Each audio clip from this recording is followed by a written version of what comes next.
자, 안녕하세요. 네, 이행래입니다.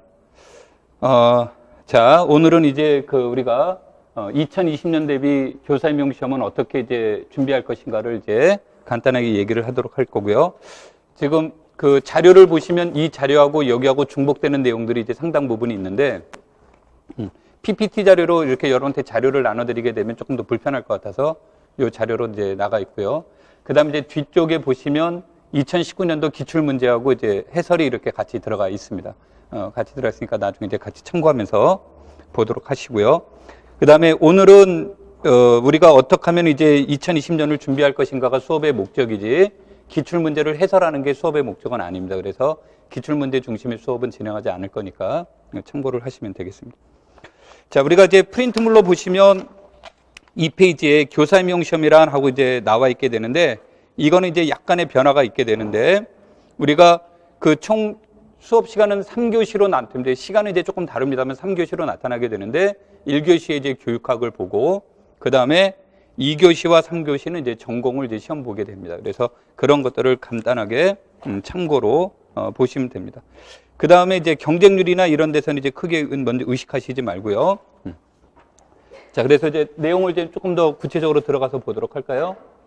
자, 오늘 이제 수업 내용들은 어떤 것에 대해서 얘기할 거냐면, 2020년도부터는 이제 출제가 이제 바뀌게 됩니다. 그래서 출제 유형이 바뀌게 되기 때문에 어떻게 바뀌는지를 이제 살펴보고요. 두 번째로는 이제 2016년부터 19년까지의 기출문제를 분석해보고, 세 번째로는 이제 어떻게 학습할 것인가. 그래서 교과교육론, 전공, 이런 내용들을 이제 체크를 해보고요. 미안합니다. 잠시만요.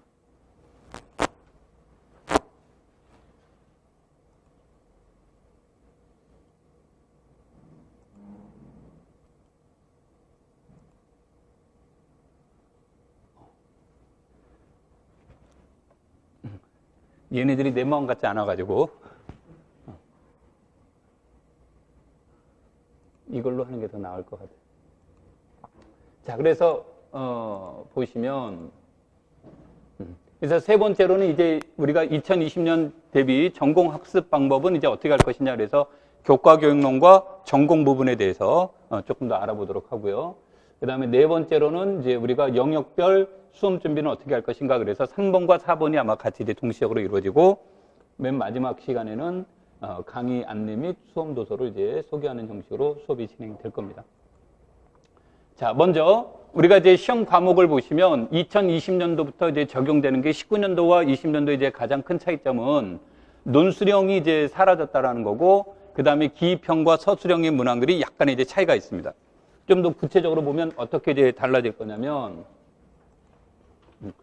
19년도와 22년도에서는 기입형이 8문항에서 6문항으로 이제 2문항이 이제 줄어들게 되고, 그 다음에 서술형은 13문항에서 17문항으로 해서 4문항이 늘어나게 되고요. 그 다음에 논수령은 이제 1문항이 줄어들면서 문제 총합은 22문항에서 23문항으로 이렇게 1문항이 늘어나게 됩니다. 자, 다시 이제 앞으로 잠깐 돌아가서 보시면요.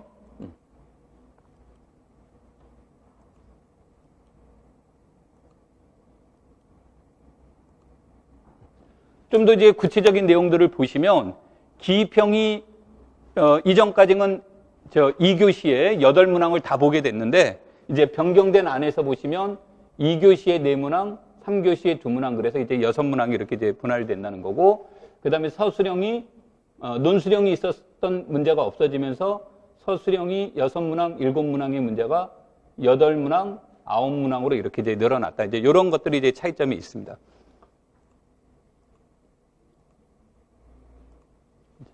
자, 그 다음에 이제 그 과목별 점수를 이제 보시게 되면, 교과교육론 2016년부터 참고하시는 게 좋아요. 그러니까 2015년도는 이제 조금 다른데, 이게 뭐가 되냐면 2014년도까지는 객관식 시험에서 2016년도에 시험 제도가 바뀌었어요. 바뀌면서 이때는 이제 좀 완전히 체계화가 이루어지지 않은 거고, 2016년도 이후부터를 우리가 이제 참고로 해서 보는 것이 이제 가장 좋은데, 아마 여기에서 아까도 얘기했듯이 전체적인 문항수가 바뀌었기 때문에 문항수는 약간의 차이점은 있을 수 있으나 아마 전체적인 비율 부분에서는 큰 차이가 없을 겁니다. 그래서 교육학이 이제 30% 그래서 우리가 80점 만점으로 보는 거니까 24점 정도가 예측이 되고, 현대 대수학하고 해석학이 14% 그래서 11점인데, 이때 해석학 14%는 사람에 따라서 견해 차이가 있을 수 있습니다. 이제 견해 차이가 있는 이유가 미적분학이 여기서 이제 2.5라고 이렇게 제시되어 있는데 미적분학의 문제로 늘 거냐, 해석학의 문제로 늘 거냐, 이제 경계선상에 있는 문제들이 있을 수 있어요. 그래서 사람마다 약간의 차이는 있을 수 있다 이렇게 보시면 되고요. 그 다음에 미기, 복소, 확률 통계 이건 이제 7.5%로 해서 6점 정도가 이제 나왔고요. 그 다음에 정수론, 선형대수학, 위상수학은 5%로 4점, 미적분학, 이산수학은 2.5%로 2점 이런 식으로 구성이 되어 있다 이렇게 이제 보시면 됩니다. 이걸 문항수로 이제 살펴보게 되면 문항수로 교과경로는 이제 5문항, 현대와 해석학은 3문항, 복소, 확률, 정수론은 미기, 복수함수론, 확률 통계는 2문항, 정수론, 선대, 위상은 각각 1문항, 미적분학, 이상수학도 각각 1문항인데 요게 보시면 이렇게 나와 있습니다. 그래서 교과경로는 이제 5문항인데 기입형 1문항, 서술형 3문항, 논술형 1문항인데 앞에서 얘기했듯이 논술형이 이제 사라진다고 봤죠. 그래서 아마 가장 큰 변화 중에 하나가 교과경론에서 이제 그 논술형이 아마 그 없어지면서 서술형으로 이제 바뀔 개연성이 높은데 아직 이제 정확하게 제시되지 않은 것이 어떤 게 이점인지 어떤 게 기입형인지 서술형인지가 제시되지 않았습니다. 그래서 그것들은 이제 정확하게 예측할 수는 없고요. 그 다음에 현대대수학하고 해석학은 서술형이 2문항씩 나왔는데 2019년도에는 서술형이 4점짜리 11문항과 5점짜리 2문항이 출제가 됐어요. 그래서 그 현대하고 해석학은 4점짜리 서술형 1문항과 5점짜리 서술형 1문항 각각 1문항씩 나와서 이제 2문항이 구성이 되는 있는 거고요. 미기, 복소, 확률 통계는 기입형과 서술형이 각각 1문항씩 나왔고 정수론, 선형대수, 위상수학은 전부 다 서술형이 나왔고 미적분학과 이산수학은 기입형이 나왔습니다. 근데 이제 여러분들이 여기에서 하나 의문을 가질 수 있는 것은 왜 이렇게 점수 배점이 이제 달라지는 거냐 이렇게 이제 볼 수 있는데 이 점수 배점의 기준은 명확하게는 없지만 뭐로 나와 있냐면 전국에 있는 각 대학의 커리큘럼을 전부 다 조사를 했어요. 조사를 하면서 각 대학에서 졸업할 때까지 따야 될 전공 필수와 전공 선택은 몇 학점입니까? 이런 걸 다 조사를 해서 그것에 비례해서 점수가 나온 거예요. 단지 이제 여기에서 좀 우리가 의문이 되는 것 중에 하나는 위상수학이 이제 보통 아마 6학점을 들을 겁니다. 필수와 선택으로 6학점이 들으면 그것을 기준으로 놓고 본다면 위상수학이 기입형 하나, 서술형 하나가 나와야 맞는데 이제 그 이유는 이제 정확하게 모르겠지만 위상수학이 1문항이 출제됐다는 것이 이제 조금 이해하기가 조금 어려운 문제입니다. 하여튼 그렇게 구성되어 있다 이렇게 이제 보시면 되겠어요.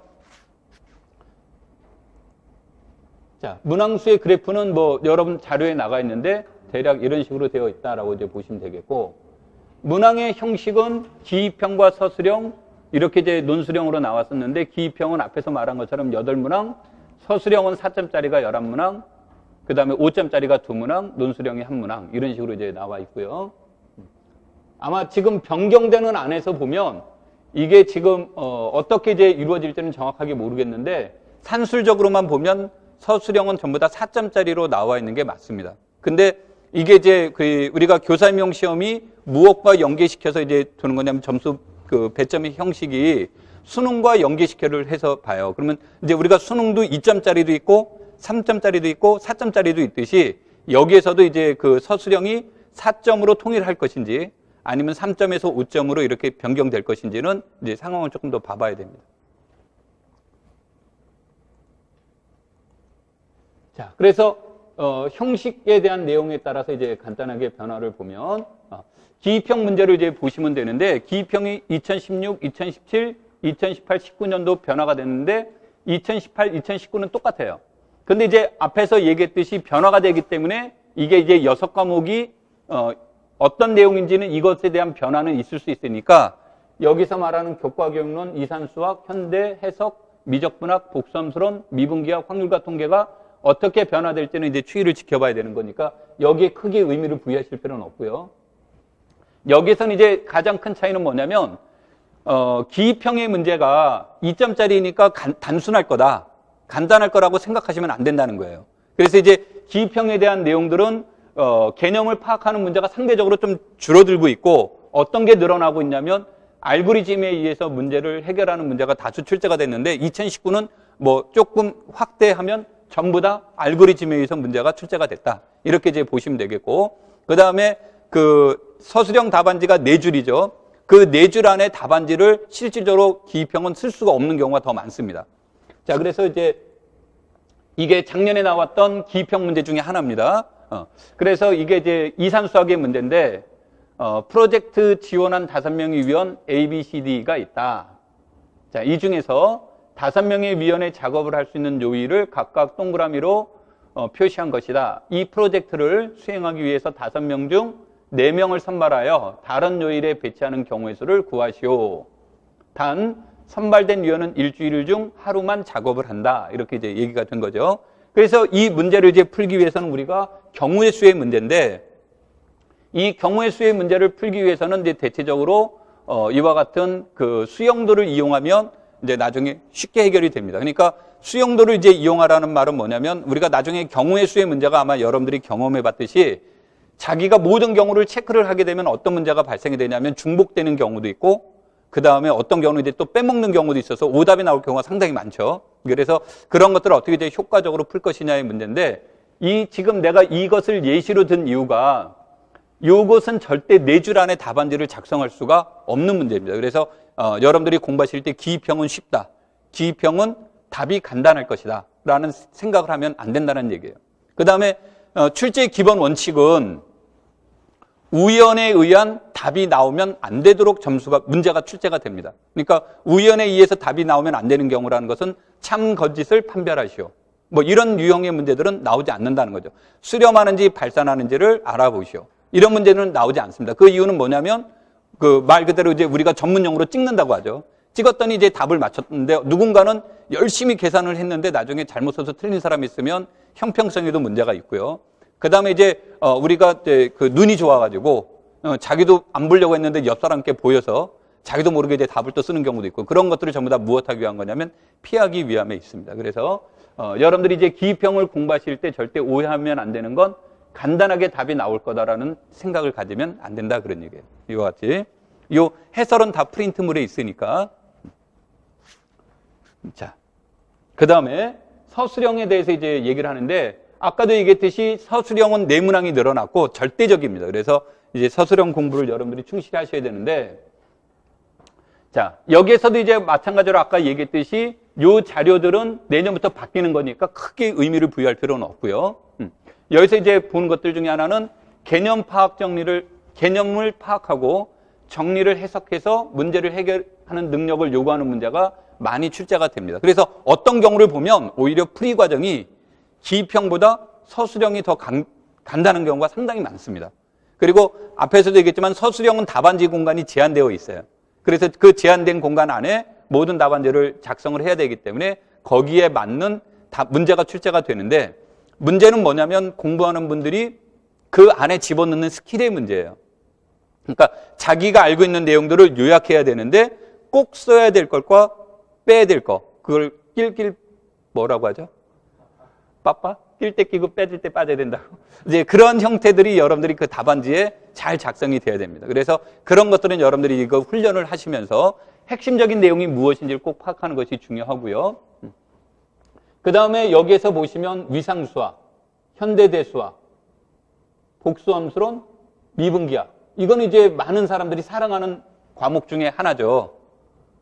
굉장히 즐겨하고 좋아합니다. 근데 이 과목들의 공통점은 뭡니까? 이 과목들의 공통점은 추상수학이라는 거예요. 우리가 이제 그 수학은 20세기 이후에 큰 변화가 일어납니다. 그러니까 교과경론으로 본다면 19세기지만 전공 분야에서는 이제 20세기 이후에 큰 변화가 일어나게 되는데, 수학의 커다란 변화를 이루도록 한 사람이 누구냐면 칸토르죠.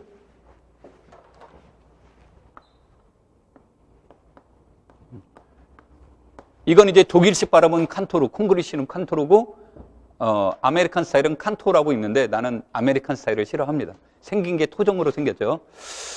그래서 이제 칸토르가 이에서 이제 수학의 세계가 확 변화가 되는데, 칸토르 하면 떠오르는 게 뭡니까? 집합론이죠, 그렇죠? 그래서 20세기 수학을 집합론이 지배했다라고도 하고 이 20세기 수학을 현대 수학이라고 얘기합니다. 그래서 현대 수학이라고 하는데 여러분들이 아마 현대대 수학 보면 모던 엘제브라라고 안 나와 있고 대체로 책이 뭐로 나와 있습니까? 앱스트랙트 엘제브라라고 나와 있죠. 그래서 이게 20세기 수학은 추상 수학입니다. 그래서 그 추상 수학의 핵심 이론은 위상 수학하고 현대 대수학이에요.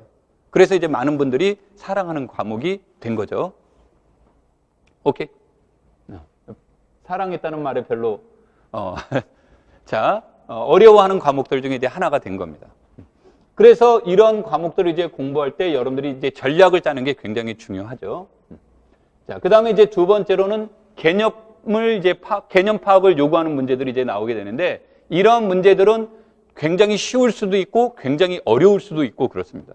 그러니까 개념이 파악되는 사람의 입장에서 본다면 답이 그냥 저절로 나오는 문제가 되는 거고 개념 파악이 안 되는 분들은 굉장히 어려워하는 문제로 이제 발전될 수가 있습니다. 그다음에 세 번째, 정리를 이용해서 문제 해결을 요구하는 문제인데 이런 문제들은 뭐 어려운 문제는 속하지 않습니다. 그러니까 이론만 알면 어렵지 않게 이제 풀 수 있는 문제가 되는데 자, 여기에서 나타난 것이 이제 올해 나타난 가장 큰 특징은 서술형의 문제에서 한 문항에 두 개의 소문항이 있다는 얘기예요. 이게 이제 시사하는 바는 뒤에 가서 다시 얘기하겠지만 3포를 하면 안 된다는 얘기입니다. 중등학생들이 3포 하면 뭐죠? 수포자, 그 다음에 영포자, 뭐 이번에 봤던 이제 구포자도 나오죠. 이제 이런 형태로 이제 나오게 되는데 이게 소문항이 많다라는 얘기는 여러분들에게 시사하는 바는 뭐를 말하려고 하는 거냐면 출제위원이 4점짜리면 4점이 다 어려운 게 아니고 그 중에 일부는 쉽고 일부는 어려운 문제가 나오는데 이게 독립적인 문제는 아니라는 겁니다. 연속성의 문제가 되는데 자, 예를 들어서 하나를 볼게요. 이게 이제 작년에 나왔던 문제가 되는데 여기서 11번은 작년에 A형 11번에 나왔던 문제입니다. 그래서 그건 그대로 살려놓은 겁니다. 자, 함수가 있는데 hx가 있을 때 극한값 hx를 풀이 과정과 함께 쓰시오. 또한 함수열의 문제가 나왔는데 이거는 이제 함수열도 되고 극한적인 문제로 본다면 함수항 급수로 해석하셔도 됩니다. 그래서 이게 이제 우리가 구분구적법에 의하면 얘가 hx로 전별 수렴하는 문제가 됩니다. 전별 수렴하는 문제가 되는데 이게 이제 간단치가 않은 거예요. 그러니까 얘가 hx로 수렴한다는 것을 보여주는 게 간단치 않다 보니까 출제위원이 친절하게 hx 값을 이미 뭐가 된 겁니까? 가르쳐 준 거죠. 그리고 나서 여기에서 이것의 극한값을 물어본 거죠. 그 다음에 물어본 내용이 여기서 평등 수렴성을 물어봤어요. 그러면 이 문제는 여러분들이 여기에서 보시면 이것을 구하는 것은 이제 요거 됩니다. 그런데 여기서 얘가 균등 수렴합니까? 라는 것을 물어보는 것은 균등 수렴성에 관련된 이론을 얼마나 많이 알고 있습니까? 이 문제예요. 그래서 이제 여러분들이 공부를 하시다 보면 어떤 문제가 많이 나오냐면 책에는 타이틀은 없는데 이론적으로는 수렴 발산 판정하는 법들이 나와요. 특히 해석학 과목이 그런데 해석하기 위해서 수렴 발산 판정하시오 그러면 대표적으로 나오는 게 뭐냐면 급수 문제를 많이 생각을 합니다. 급수에선 수렴 발산을 판정하는 가장 큰 이유는 뭐가 되겠습니까? 값을 구하는 것이 대단히 어렵기 때문에 무엇만이라도 알아보자예요. 수렴하는지 발산하는지만 알아보자라는 문제가 나오는데 조금 더 자세하게 보시면 수열도 수렴 발산 판정법이 있죠. 그래서 이제 우리가 나오는 게 코시 수열도 체크해 볼 수 있고 올해 나온 것처럼 유계인 증가 수열을 물어본 문제들도 나올 수 있고요. 그 다음에 상극한과 하극한을 이용하는 문제들도 이용할 수 있고 급수 판정법을 이용하는 문제들도 있을 수 있고 그래서 이와 같은 것들을 판정하는 건데 출제위원이 노리는 건 뭐가 되는 거냐면 이런 것들 중에서 당신은 어떤 판정법을 먼저 쓸 겁니까를 선택하는 문제가 나오면 그게 이제 어려운 문제예요. 쉬운 문제는 올해 나온 것처럼 유계인 증가수열이라는 것을 노골적으로 가르쳐주는 문제는 내가 방법을 아는 거죠. 이제 계산하는 능력은 이제 개인의 능력인 거고 어떤 길로 가라는 것을 제시해주는 문제는 상대적으로 쉬운 문제가 돼요. 그래서 이 문제들도 개념의 문제와 연결이 됩니다. 그래서 함수열이 수렴하는지 발산하는지 필중 조건은 코시 판정법을 이용하는 게 있는데 현실적으로 쉽지가 않아요. 그래서 이제 그 대안적으로 연속성이 보존되는지 또는 리만 조건 가능하다면 리만 적분 가능성이 보존되는지, 그 다음에 조금의 절차는 요구되지만 미분법을 활용하는 문제라든지 이런 것들의 이제 문제들을 선택하는 문제죠. 그러니까 이 문제는 결론을 보면 되게 쉬운데 이 문제는 어려운 거예요. 결론은 쉬운데 왜 어렵다는 얘기냐면 이 문제를 보고 이게 연속성을 이용하라는 문제였구나라는 것을 파악하는 사람은 쉬운 거고, 그것을 파악하지 못한 사람은 이것은 굉장히 어려운 문제에 속하는 겁니다. 그래서 여러분들이 이제 그런 능력들을 길러 나가야 된다는 거죠. 공부하시면서. 그래서 이와 같이 단일한 문제에 두 개의 소문항이 이렇게 제시되어 있는데, 이제 여기에서 각각은 몇 점입니까? 라는 것은 이제 제시되지 않았지만 아마 산술적으로 2점, 2점 이렇게 나올 개연성이 이제 높은 그런 문제가 됩니다. 자, 이게 2019년도의 특징인데 아마 서술형 문항이 나올 때 이럴 개연성은 굉장히 높다고요. 그 다음에 이 둘을 결론적으로 보면 이거를 첫 번째 문항을 이용을 해서 두 번째를 문제를 해결하시오라는 문제라는 것을 우리가 눈치챌 수 있는 것이 되겠죠. 논술형은 그냥 이렇게 나왔었구나라는 형태로만 하고 넘어가겠습니다. 이제 이거는 고민 안 하셔도 되고요. 아주 중요한 말이죠. 삭제되었다. 이렇게. 자, 그래서 이제 전공 수학 있어서 과목별을 이제 조금 체크를 해보면, 먼저 이제 교과기억론을 보시면요. 여러분 이게 프린트물에 있을 겁니다. 프린트물 11페이지를 보시면 거기에 2015에서 2019년 전공수학 과목별 분석하고 이렇게 나와 있죠. 자, 그래서 이제 거기에서 이제 보시면 교과기억론인데, 교과기억론은 여러분들이 중요한 내용이 뭐냐면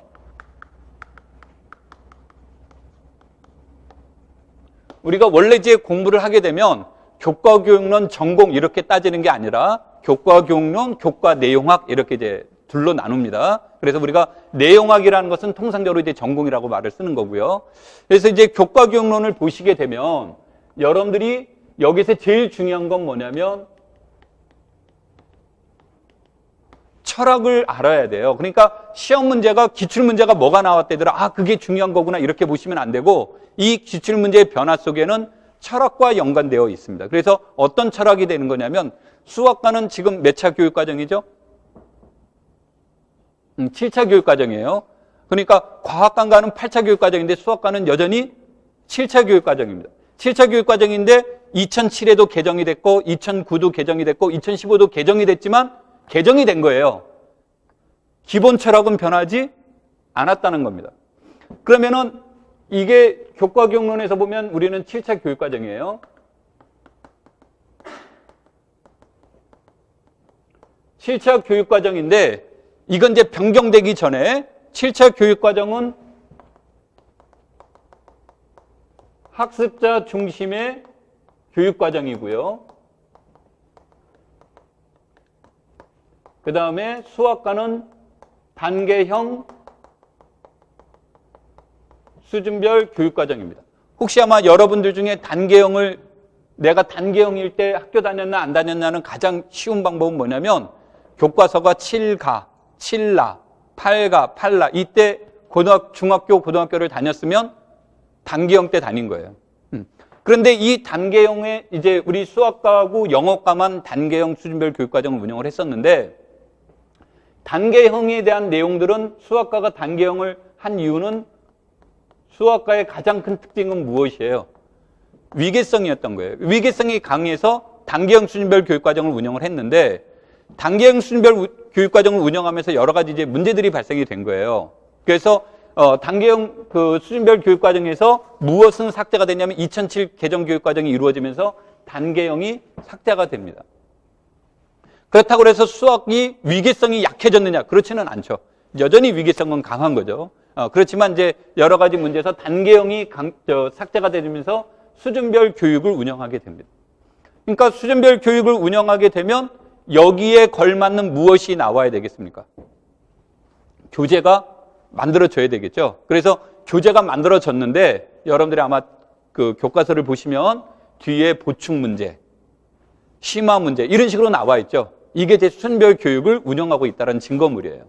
그러면서 이것에 걸맞는 교재를 구성을 해야 되는데, 이 교재를 구성하는데 세 가지 원리를 이용해서 교재를 구성하려고 했던 겁니다. 그 세 가지 원리가 뭡니까? 그러면 여기서 말하는 것이 점진적 수학화의 원리, 역사 발생적 원리, 구성주의 원리. 이 세 가지 원리에 의해서 구성을 하는 겁니다. 근데 여기서 이제 구성주의 원리라고 나와 있는데 이것에 대한 내용을 쓰면서 뭐라는 소제목을 달아놨냐면 실질적으로는 사회적 구성주의를 따른다 이렇게 나와 있어요.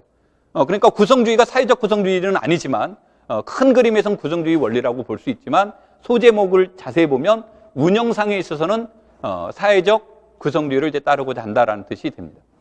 내가 이거를 이제 강조하는 이유 중에 하나는 그렇다면 기본적으로 철학은 여기에 초점을 두고 있는 거예요.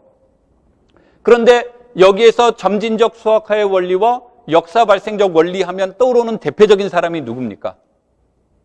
프로이덴탈이 되겠죠. 그래서 이제 프로이덴탈의 이론이 이제 중요하게 이제 시험 문제 출제도 되고 중요하게 이제 적용이 되는 거고, 그 다음에 구성주의 원리는 이 두 내용은 매년 출제가 되고 있습니다. 최소 2문제입니다.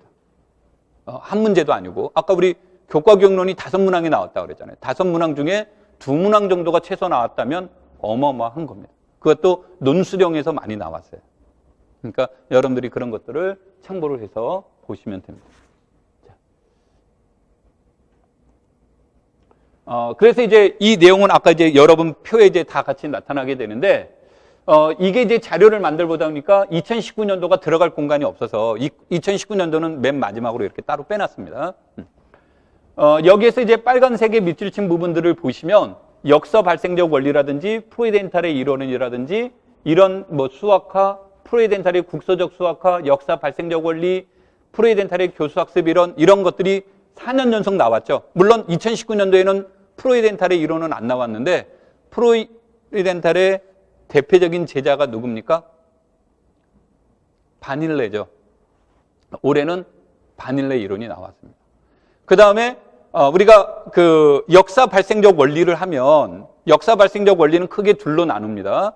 그래서 역사 발생적 원리는 크게 둘로 나누는데 고전적 역사 발생주의와 현대적 역사 발생적 원리 이렇게 이제 나눌 수 있고요. 현대적 역사 발생적 원리 하면 우리가 통상적으로 그냥 역사 발생적 원리 그러면 현대적인 것을 따라가는 겁니다. 이거 현대적인 역사 발생적 원리의 대표적인 3명은 프로이덴탈, 브루소우, 라카토스. 이 3명이에요. 올해 이 3명 중에서 2명이 출제가 됐죠. 브루소우하고 라카토스가. 그러니까 여러분들이 공부하실 때 이 사람들이 무조건 중요한 이론이구나만 보는 것이 아니라 실질적으로 이런 분들이 계속 출제될 수밖에 없다 이렇게 보는 게 가장 중요합니다. 그 다음에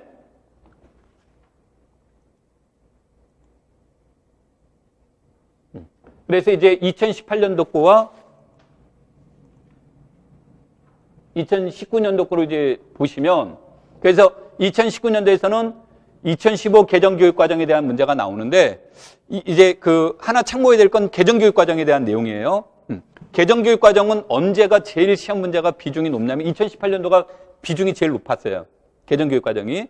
이 내용은 뭐냐면 2018년도부터 실질적으로 뭐가 됩니까? 2015 개정교육과정이 적용되는 시기예요. 그래서 개정교육과정은 언제 시험 문제 많이 나오냐면 개정이 된 것이 발표된 해. 어떻게 개정되는지를 얘기하는 것과 그 다음에 실행된 해. 그럼 실행된 해가 이제 많이 나오게 되는 거고요. 그 다음에 이제 여기에서는 이제 논수령과 연계시켜서 개정교육과정이 이제 출제되는 경우가 많은데 앞에서 말한 것처럼 논수령이 어떻게 됐습니까? 삭제가 됐기 때문에 개정교육과정이 문제가 얼마나 출제될 거냐라는 것은 그 가능성은 많이 줄어들 가능성이 높습니다. 자, 그 다음에 아까도 말한 바닐레, 그 다음에 수학적 발견술, 스캠프에 대한 이론이 나오는데 이 수학적 발견술과 스캠프의 이론은 뭐 내년에 나올 수도 있지만 안 나올 가능성도 상당히 높은 이론들 중에 하나입니다. 이건 뭐 우리가 속단할 수는 없지만 여기서 피아제의 반영적 추상화가 나왔는데 피아제의 이론은 굉장히 중요합니다. 왜 그러냐면 우리가 오늘날에 이제 외국 사례는 내가 외국의 학생들을 가르쳐 보질 못해가지고 나는 가르치고 싶은데 애들이 언어가 안 돼요. 나는 우리나라 말 굉장히 잘하는데 못 알아듣더라고. 그래서 이제 외국 사례는 제외하고 우리나라 거로만 얘기를 한다면 우리나라에서 수학 교육의 틀을 갖춘 건 3차 교육과정부터라고 봐야 됩니다. 그럼 이제 3차 교육과정은 현대화 운동에 이제 영향을 받은 거고요. 그래서 그때 이후로 그때 이제 현대화 운동이 활발하게 이루어지는데 많은 이유들이 있겠지만 그 중에 절대적인 것 중에 하나가 수학교육 심리학이 발달되기 시작한 겁니다. 그런데 그것의 중심에 있는 이론이 누구냐면 피아제의 조작적 구성주의예요. 그래서 피아제의 이론이 지금까지 계속 중요한 역할을 하고 있는 겁니다. 그러니까 뭐 피아제는 단발성이라고 보시면 안 되고 직간접적으로 피아제와 관련된 이론들은 계속 출제가 될 거다라고 보시는 게 좋습니다. 그래서 여러분들이 이제 그런 의미로 이제 그래서 꼭 이런 역사적인 과정도 같이 살펴봐야 돼요. 이 기출문제만 보시면 안 되고요. 그 다음에 이제 앞에서 말한 브루소의 교수학적 상황론의 문제인데 이 브루소 하면은 교수학적 상황론에서 나오면서 최근 한 10여 년 동안 관심을 가지고 있는 것 중에 하나가 인식론적 장애와 관련되어 있습니다. 그래서 이제 우리가 그 현대화 운동을 비판한 대표적인 사람은 프로이덴탈, 바닐레 이런 경우가 이제 현대화 운동을 대표적으로 이제 비판한 분들이고 그 비판하면서 이제 나타나는 그 형태들 중에 이제 하나가 무엇에 대한 내용이냐면 수업 시간에 교사가 열심히 수업을 가르치고 진행을 하는데 네덜란드도 아마 똑같았나 봐요. 수포자들이 너무 많은 거예요. 그러니까 수업 시간에 엎드려 자고 수업을 듣는 애들은 누군가 봤더니 자기는 수학을 너무 좋아했던 아이들이나 나는 공대를 가야 돼. 공과대학을 가려면 수학을 해야 되니까 이런 자기 직업과 관련되어 있는 애들이나 이런 몇몇 사람들을 제외하고는 학생들을 제외하고는 수업에 참여의 의미가 없다라는 거죠. 그래서 프로이덴탈이 이제 무엇을 얘기를 한 거냐면 프로이덴탈은 그렇다면 이 사람의 기본적인 목적은 만인을 위한 수학을 한 거예요. 그러니까 모든 사람들이 수학을 재미있게 하려면 뭐가 돼야 될까? 그래서 현실과 결부된 수학을 하자라는 것이 이제 프로이덴탈의 이제 기본적인 철학이죠. 그래서 그것을 달성하기 위한 방법으로 안내된 발견학습, 그 다음에 점진적 수학화, 그러면서 이제 나온 것이 교수학적 현상학. 그러니까 교수학적 현상학이라는 것은 수학이 어떻게 이제 발전되어 왔는지, 그 말은 이제 조직화라는 말로 썼습니다만, 어떻게 발전되어 왔는지를 참고로 해서 이제 지도를 해야 된다라는 얘기가 되겠죠. 자, 그러면서 이제 그러한 것들에 대한 내용이 또 하나가 나온 거고, 브루소우 같은 경우는 이제 그러한 것들 중에 하나로 뭐로 보냐면 학생들이 왜 못할까라는 것을 이식론적인 장애 요인으로 이제 접근을 해 나간 겁니다. 물론 아까도 얘기했듯이 근본적인 것은 역사적, 발생적 측면을 모두 다 무엇했다? 고려한 교육이 되는 거죠. 그러면서 이제 극단적인 교수학적 현상 같은 경우를 이제 참고로 보는 것이 되겠고, 그 다음에 이제 올해 나온 것이 중경험주의와 사회적 구성주의 등이 이제 논술형에서 같이 이제 출제되는 이런 형태가 된 겁니다. 자, 그래서 이제 이런 학습법은 좀 뒤에 가서 다시 이제 보도록 하고요.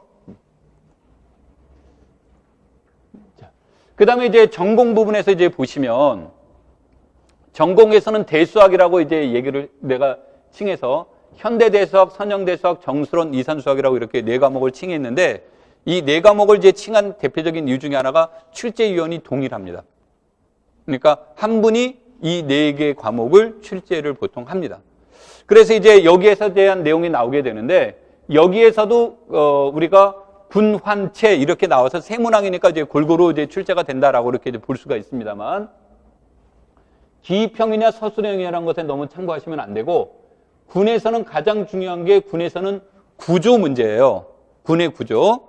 그래서 군의 구조를 물어보는데 군의 구조의 핵심적인 것 중에 하나가 바로 윗수 문제입니다.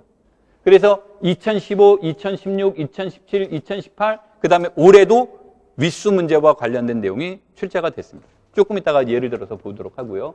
그 다음에 이제 하나가 가장 우리를 슬프게 하는 것 중에 하나가 바로 갈루아 이론입니다.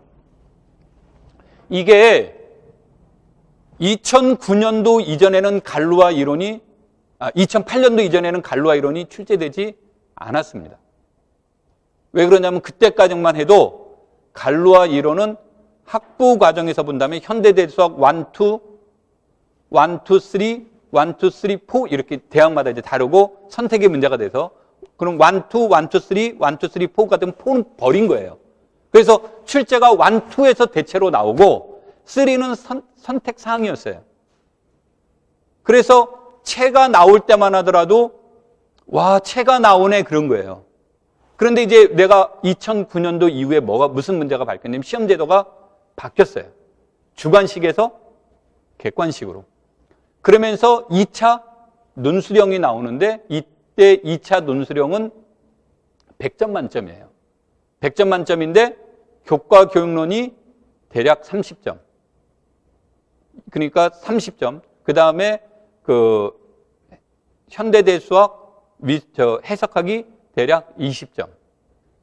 그 다음에 위상수학 5와 미분기하가 이렇게 출제가 됐었어요. 그런데 이렇게 이제 출제가 되면서 무슨 문제가 나왔냐면 20점짜리 시험 문제를 내야 되는 거예요. 단일 문제 하나로. 그러면 현대대수학에서 내는데 어떤 문제를 내겠습니까? 한 문제로 군도 보고 환도 다루고 채도 다룰 수 있는 문제를 내면 좋겠죠. 그 이론이 갈루아 이론이에요. 그러면서 출제가 되기 시작한 거예요. 근데 누군가가 한번 출제를 하게 되면 그 다음 사람은 되게 쉬워져요. 아, 출제해도 되는구나. 그 전까지는 욕먹을까 봐 안 냈는데. 그러면서 이제 그때부터 갈루아가 여러분들에게 사랑을 받는 이론이 된 겁니다.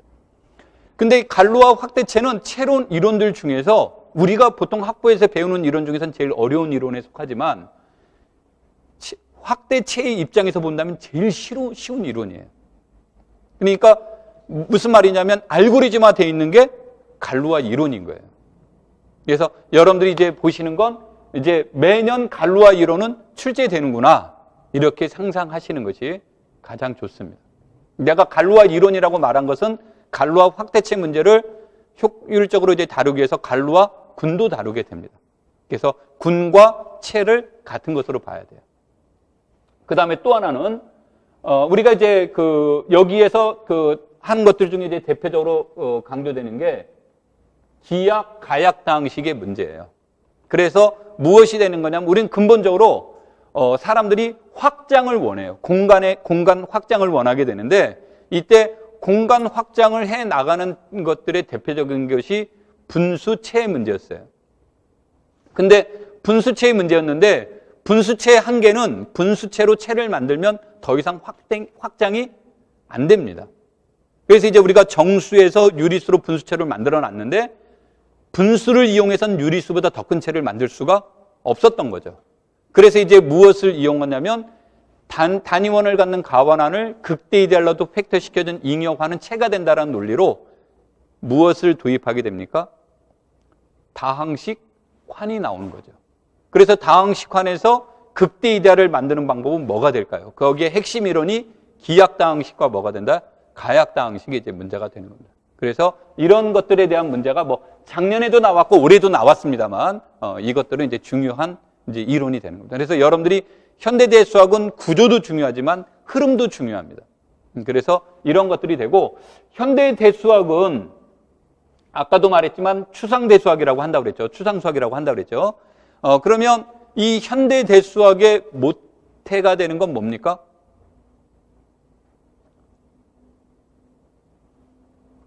정수예요. 정수. 그래서 정수가 이제 모태가 되는 겁니다. 그래서 정수는 봤더니 덧셈과 곱셈에 대한 문제들이 이제 논하게 되는 거죠. 그래서 요즘은 이제 예전에는 현대대수학을 강의할 때 군환체 이렇게 강의를 많이 했는데 요즘은 환군환체 이렇게 가는 학교들도 많습니다. 왜냐하면 보통 통상적으로 현대대수학을 학습하기 이전에 정수론을 학습하기 때문에 두 개의 연산자를 다루는 게 친근감이 간다. 그래서 환을 다루게 되고 환에서 단원 문제를 다루고 단원 문제로부터 군으로 넘어가고 다시 환으로 넘어가는 형태로 시스템을 바꿔야 된다라고 주장하는 분들이 많습니다. 그래서 여러분들이 이제 현대 대수학에서 역사적으로 본다면 우리는 정수론을 제일 먼저 해야 되고요. 현대 대수학을 해야 되고 선형 대수학을 해야 돼요. 그런데 지도하는 입장에서 선형 대수학이 수학과만의 전유물이 아니란 말이에요. 경영, 경제, 그다음에 전산 이런 데서 선형 대수학들이 다 이루어지다 보니까 선형 대수학을 통상적으로 1학년 5와 2학년에서 많이 다루게 되죠. 그러다 보니까 이제 우리 전문 용어로 쓰면 하향 초등화가 된 겁니다. 그래서 이제 거기서 이제 다루면서 여러분들이 아마 먼저 본 게 현대 대수학보다는 선형대수학을 먼저 이제 학습하게 됐는데 여러분한테 권하는 건 먼저 배우는 게 낫습니다.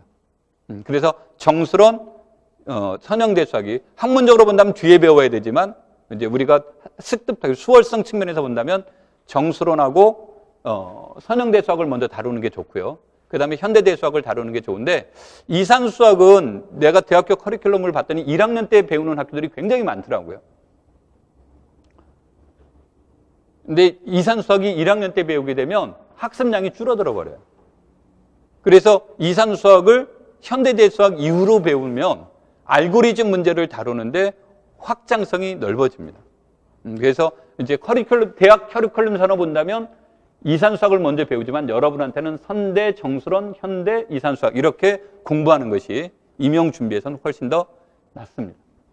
자, 그 다음에 이제 정수론을 보시면요. 선대를 먼저 볼까요? 선대를 보시면요. 이 선형대수학은 여러 가지 내용들이 나온 것 같지만 선형대수학은 영어로 뭡니까?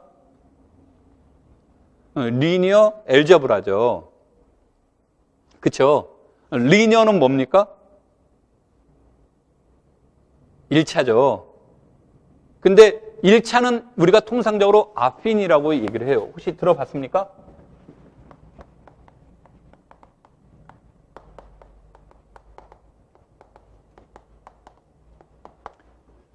아핀 변환 중학교 때부터 배웠어요? 중학교 때부터 많이 배웠죠. 이게 아핀이에요. 그래서 우리 노래에도 있죠. 우리 집사람이 절대 이런 말 하지 말라고 그랬는데 못 알아듣는다고. 노래 중에 이제 트로트인데 옛날 트로트인데 무슨 게 있냐면 님이라는 글자에 점 하나를 붙이면 남이 돼서 헤어지고 남이라는 글자에 점 하나를 떼우면 님이 된다고. 그게 인생사라고. 혹시 그런 노래 들어봤어요? 이거를 지우고 붙이는 거예요. 그럼 이거를 지우게 되면 물론 A는 0이 아니어야 됩니다만 이거를 지우면 A가 바뀌어도 반드시 어디에서 만납니까? 원점에서 만나게 되겠죠. 이게 리니어예요. 그러니까 리니어는 1차인데 반드시 무엇을 지나야 된대요? 원점을 지나야 되는 거예요. 이런 것을 연구하는 학문을 뭐라고 한대요? 선형대수학이라고 하는 거예요. 그래서 선형대수학이라는 것이 이제 그런 형태로 이제 공부를 하게 되는데 그런 것을 하게 되는 데 있어서 우리가 이제 중요한 내용이 뭐가 되는 거냐면 공간의 변환이에요. 공간의 변환. 이 공간의 변환을 우리는 선형대수학에서 공간의 변환을 딱 줄이죠. 우리 줄임말 좋아하잖아요. 줄임말의 선도적인 역할을 한 건 수학과예요. 줄여서 우리가 뭐라고 그래요? 선형 변환이라고 하는 거죠. 많이 들어봤죠? 그렇죠? 그래서 선형 변환은 원점을 지나는 뭐다? 1차 변환인 거예요. 오케이? 자, 그래서 이제 그런 것들에 대한 연구를 하는데 이런 것들을 하려다 보니까 이제 머리가 아파지기 시작하는 거예요. 왜냐하면 선형 변환을 하다 보니까 복잡한 겁니다.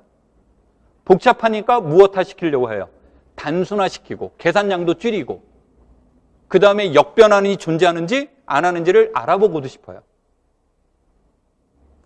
그래서 이런 거를 알아보는데 핵심적인 이론이 뭡니까? 두 자로? 내 이름이 뭐였죠? 행내였죠. 그래서 내가 대수를 잘하는 게 아니야. 행렬이에요, 행렬. 그러니까 내가 이제 가끔 가다 뭐라고 하냐면 행렬을 네 자로 늘리면 뭘까요? 그랬더니 매트릭스 이래요. 행렬을 네 자로 늘리면 선형 변환이고 선형 변환을 두 자로 줄이면 행렬인 거예요. 그러니까 행렬과 선형 변환은 뭐예요? 동일한 거예요. 오케이? 그런데 선형 변환을 한 다음에 행렬을 하는 게 좋은데 행렬에 기술적인 문제가 있으니까 그게 지도하는 게 쉬우니까 선형대수에서 통상적으로 뭐부터 지도를 합니까? 책에 나오는 게 행렬부터 나오는 거죠. 이제 기술적인 문제부터 하는 건 이제 소홀성의 문제예요. 그러면 우리가 역행렬이 존재합니까의 문제는 역변환이 존재합니까의 문제고 역변환이 존재하는데 역함수가 존재하려면 어떤 조건이 있을 때 역함수가 존재해요? 1대1 대응이 될 때죠. 그렇죠? 1대1 대응이 되는데 행렬의 입장에서 1대1 대응이 된다라는 말의 뜻은 뭘까요? 역행렬이 존재합니다라는 뜻이죠. 근데 역행렬이 존재하는지를 쉽게 파악하는 게 뭘까요? 행렬식인데 영어로는 뚜렷하게 나타나죠. 디터미넌트라는 말로 나오죠. 판별하는 거예요. 뭐를? 역행렬이 존재하는지 안 하는지를 판별하는 거죠. 그러니까 여러분들이 책을 보실 때 그러한 내용들 하나 의미를 알면서 책을 보시면 되게 재밌기도 하지만 쉬워져요. 그래서 여러분들이 이제 결국은 그래서 그런 것에 대한 내용들이 주어지는 거예요. 자, 그렇다면 기저의 변환이란 말이 나와 있죠. 그러면은 기저가 변화됩니다. 그럼 기저가 무엇을 결정합니까? 공간을 결정하는데 우리 데카르트 이후로 단순하게 무식하게 표현하면 기저가 뭐를 결정하냐면 좌표기를 결정하는 거예요. 그러면 기저가 바뀌면 얘는 가만히 있는데 나는 벡터는 가만히 있는데 좌표기가 바뀌니까 얘가 마치 뭐가 바뀐 것처럼 보입니까? 위치가 바뀐 것처럼 보이는 거죠. 그래서 기저의 변환이란 좌표기의 뭐다? 변환이에요. 그럼 우리는 상식적으로 복잡한 것보단 뭐를 선호합니까? 복잡한 것보단 단순하고 쉬운 걸 선호하겠죠. 그러니까 그런 것으로 어떻게 바뀔 것입니까의 핵심적인 이론이 뭐다? 그런 것들에 대한 내용들이 이제 우리는 크게 두 가지로 보는데 하나는 그램 슈미트의 정규 직교화의 문제입니다. 그게 어디에 많이 이용이 돼요? 그램 슈미트의 정규 직교화가 어디에 많이 이용이 돼요? 미분 기하학의 프레네의 틀이란 말 들어봤어요? 안 들어봤어요? TMB 들어봤죠. 그게 정규직교 기저인 거예요. 그러니까 그런 것으로 변화되면서 쉽게 발견되는 거고. 그 다음에 이제 또 하나는 다시 이쪽으로 와볼게요. 이때 중학교에서는 A를 뭐라고 배웁니까? 기울기라고 배우죠. 중학교에서는. 근데 이때 A의 뜻이 뭐죠? 선형대수에서는 A를 뭐라고 불러요?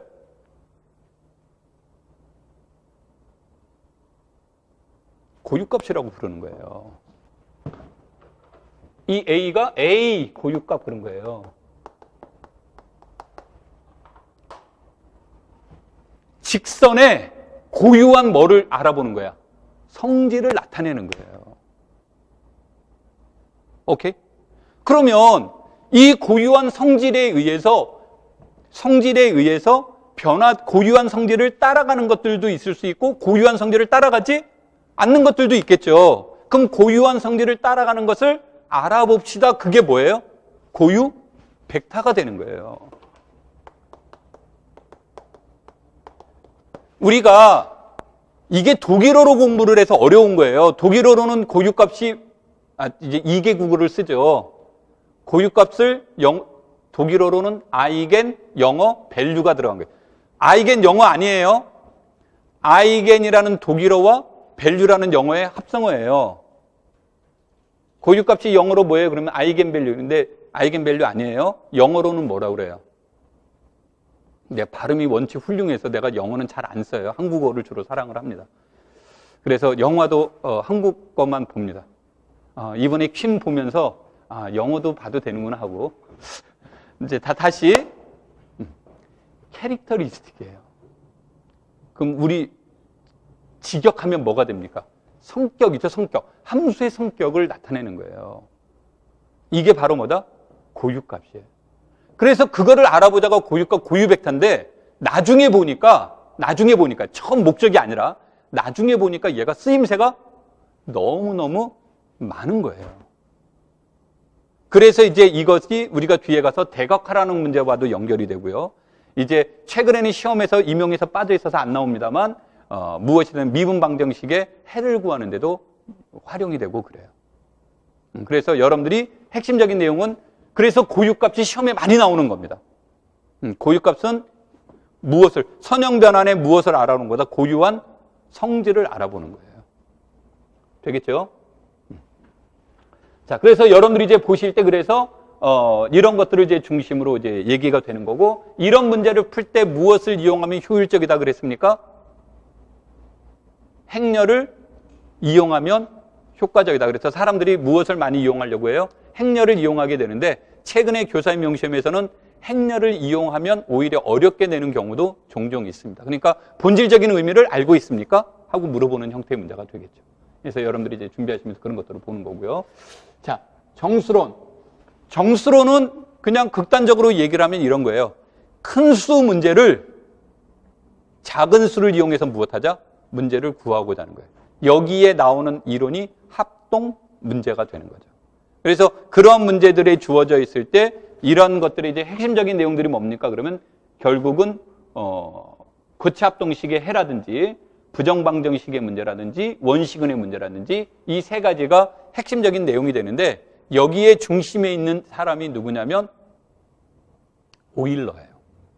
그래서 오일러의 정리가 중요한 문제가 됩니다. 오케이? 이제 뭐 구체적으로 이거 강의하다 보면 우리가 주어진 시간에 못 끝낼 것 같으니까 이게 원래 이제 준비할 때는 뭐였냐면 이런 말 안 해야지 하고 했는데 하여튼 마이크만 달면 이상하게 사람이 변합니다. 여러분들 나중에 경험하시고 자, 그 다음에 이제 이산수학으로 가죠. 자, 이산수학의 목적은 뭡니까? 이산수학의 목적은 최적화입니다. 최적화. 그러니까 최적화를 얻는 거예요. 근데 최적화를 얻는데 이 최적화를 얻기 위한 구체적인 방법들이 있겠죠. 그래서 교사임용 시험에서는 이제 구체적인 방법이 더 많이 나온 겁니다. 그래서 세기 방법이라든지 알고리즘이라든지 그래프 이론이라든지 이런 것들이 이제 출제가 된 거고 실질적인 목적은 뭐다? 최적화에 있는 겁니다. 여기에서 논수령은 2015년도에 나온 거겠고 뭐 의미를 부여할 필요는 없습니다. 자, 그래서 아까도 이제 얘기했듯이 나온 문제가 이제 서술형 문제였는데 여기서 윗수가 150인 군이다. 윗수가 6인 군 주위에 부분군이 유일하게 존재할 때일 때 밑줄 짝은 유일성에 포커스를 둬야 돼요. 윗수가 30인 군 주위에 부분군이 존재함을 보이시오. 이런 거죠. 그러면 이 문제는 이제 세 가지가 들어가 있는 겁니다. 그래서 세 가지가 들어가 있는 건데 첫 번째로는 윗수가 n인 부분군이 유일하면 정규 부분군이 됩니다. 정규 부분군이 되면 원수로서의 교합법칙은 성립하지는 않지만 집합으로서의 교합법칙은 성립합니다. 그래서 다시 말해서 이런 관계가 성립이 되는 거죠. 그러면 이제 저런 관계가 성립이 되면 부분군이 된다는 얘기예요. 그런데 실로우 정리에 의하면 윗수가 5인 부분군, 즉 아까 이제 150을 이렇게 썼죠. 내가 그래서 대수 문제를 다룰 때 자연수가 나오면 무조건 표준분해라고 얘기합니다. 소인수분해하고 표준분해는 약간 차이가 다른데 소인수분해는 그냥 소인수를 나열하는 거고 표준분해는 동일한 것은 묶어버리는 거예요. 그래서 이렇게 표준분해하면 문제 해결이 쉬워질 때가 많습니다. 그래서 이제 실로우 정리에 의하면 윗수가 5인 것이 부분군이 존재해요. 그러면 5와 라그랑지 정리를 쓰면 nk의 윗수는 30이라는 말이 나와요. 그런데 이 정리에 의해서 부분군이 나옵니다. 이런 뜻이에요. 그러니까 단일한 4점짜리 문제에 몇 개가 들어간 겁니까? 유일성에 의해서 정규 부분군의 원리가 들어가야 되죠. 부분군에 대한 정리가 들어가죠. 라그랑지의 정리가 들어가죠. 실로우 정리가 들어가죠. 4개가 들어가 있는 거예요. 그러니까 이런 문제를 풀 때 이제 이게 뭐가 다르냐면 대학에서 배운 중간고사, 기말고사하고의 차이점이에요. 그러니까 우리가 대학에서는 중간고사, 기말고사는 주로 뭐가 됩니까? 시험 범위가 정해져 있죠. 정해져 있는데 교사임용 시험은 뭐가 됩니까? 종합적인 거예요. 다 배웠다라는 것을 전제로 하는 수업이 되기 때문에 여러분들이 이런 것들을 어떻게 이제 연상해 볼 것이냐 하는 것들이 공부하는 이제 포인트가 됩니다. 이게 서술형의 이제 대표적인 특징이 되는 거죠. 채점할 때 분명히 이것도 채점을 할 겁니다. 윗수 6인 것이 유일하다는 것을 이용해서 뭐가 되는 걸 하는 거? 정규라는 것이 채점이 될 겁니다. 그 다음에 여기에 대해서 윗수가 30인 것이 나올 거고요. 이게 출제 이원이 1점, 3점이 될지 2점, 2점이 될지는 달라질 수 있는데 이건 이제 교사임용 시험의 특징 중에 하나는 서술형의 특징은 고무줄 채점 방식을 이용하고 있습니다. 혹시 들어봤습니까? 원래는 채점 기준안이 나와 있어요. 우리한테 공개는 안 하지만 채점 기준안이라는 게 있습니다. 그래서 몇 점 몇 점 이렇게 다 나와 있는데 뭐가 되냐면 시험을 보게 되면 수학과 같은 경우는 시험 끝나면 출제위원이 100명 정도 거를 가채점을 해봐요. 가채점을 하는데 통상적으로 교육과정 평가원이 추구하는 방향은 40%예요. 평균이. 그런데 시험을 봤더니 평균이 100명 걸 채점을 했더니 5%도 안 돼. 10% 정도밖에 안 되더라고요. 그럼 이제 뭐가 됩니까? 물론 그것밖에 안 됐으니까 또 당신 문제 있어요. 이렇지는 않습니다만. 그렇게 되면 이제 급하게 채점 방식을 바꿉니다. 그래서 뭐가 되냐면, 이분은 틀렸지만 문제를 풀려는 의지가 있다. 근데 문제를 풀려는 의지만으로 점수 줄 수는 없잖아요. 그래서 점수 줄 때 뭐라고 하냐면 창의성이라는 거창한 말을 도입하게 되는 거예요. 그래서 시험 볼 때 절대 백지는 안 된다. 백지는 뭐가 됩니까? 점수 줄 게 없는 거죠. 그래서 이건 이제 아까도 말했듯이 그래서 추정이라는 말을 하는 겁니다. 이게 맨 처음에 1점, 3점 하려고 했는데 1점만 여기서밖에 점수를 못 얻더라. 그럼 이제 이게 그럼 25%잖아요. 그래서 조금 점수를 더 줘야 되겠다 그러면 2점, 2점 이런 식으로도 바뀔 수가 있다. 이제 이런 내용으로 바뀌는 겁니다.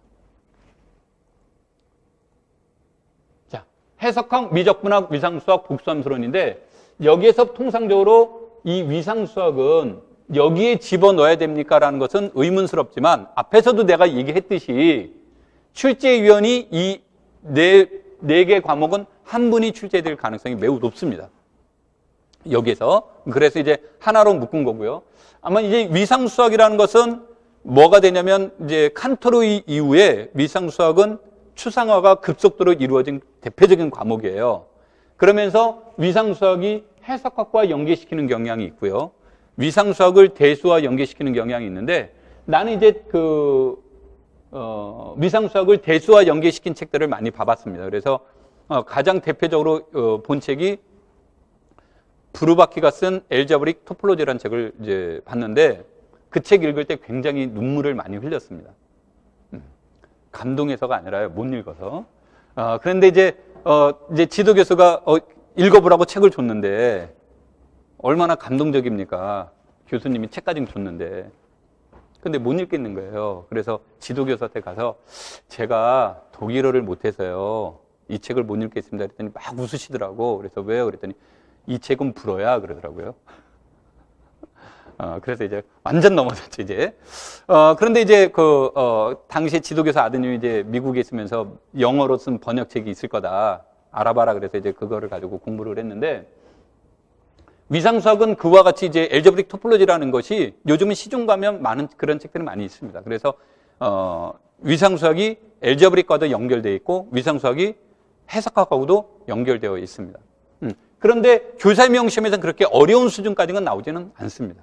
그래서 이제 그렇게 이제 볼 필요가 있겠고, 자 여기에서 보시면 해석학에서 미적분학을 보시면 미적분학이 15, 16, 17, 18 올해도 마찬가지로 19년도까지 매년 변하지 않은 게 뭐가 나왔습니까?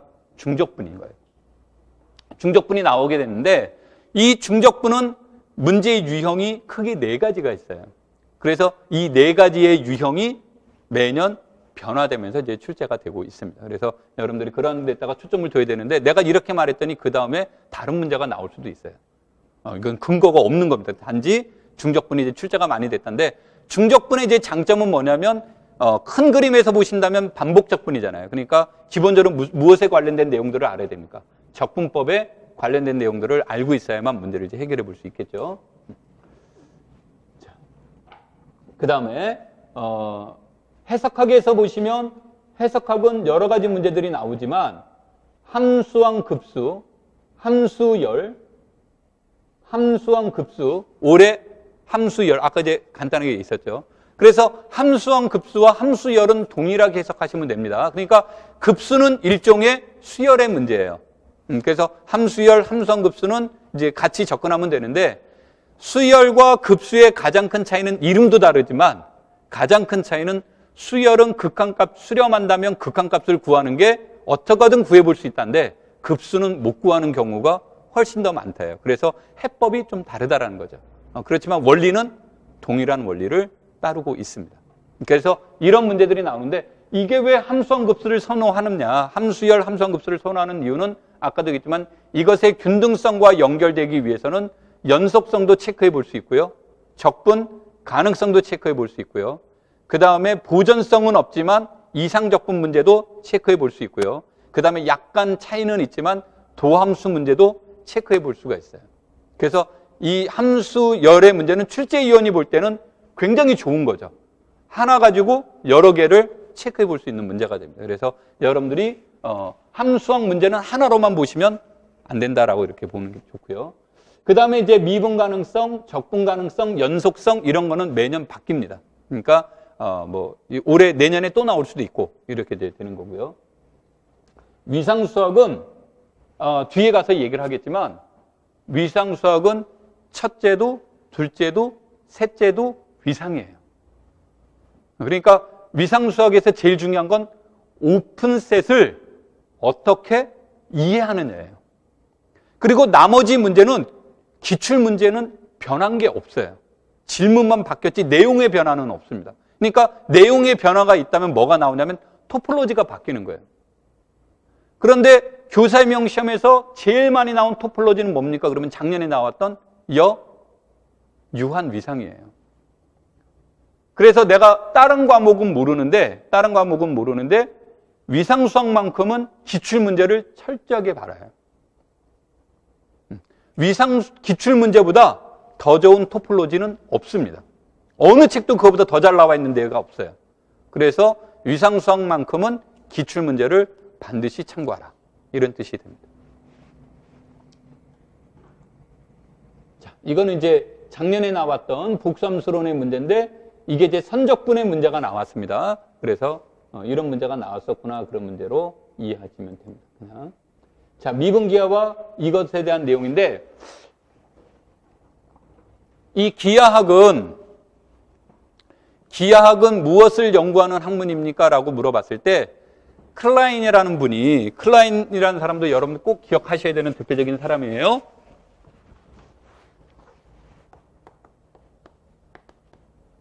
클라인 여러분 많이 들어봤죠?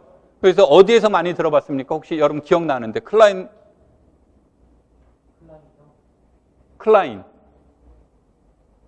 현대대수학에서는 군론에서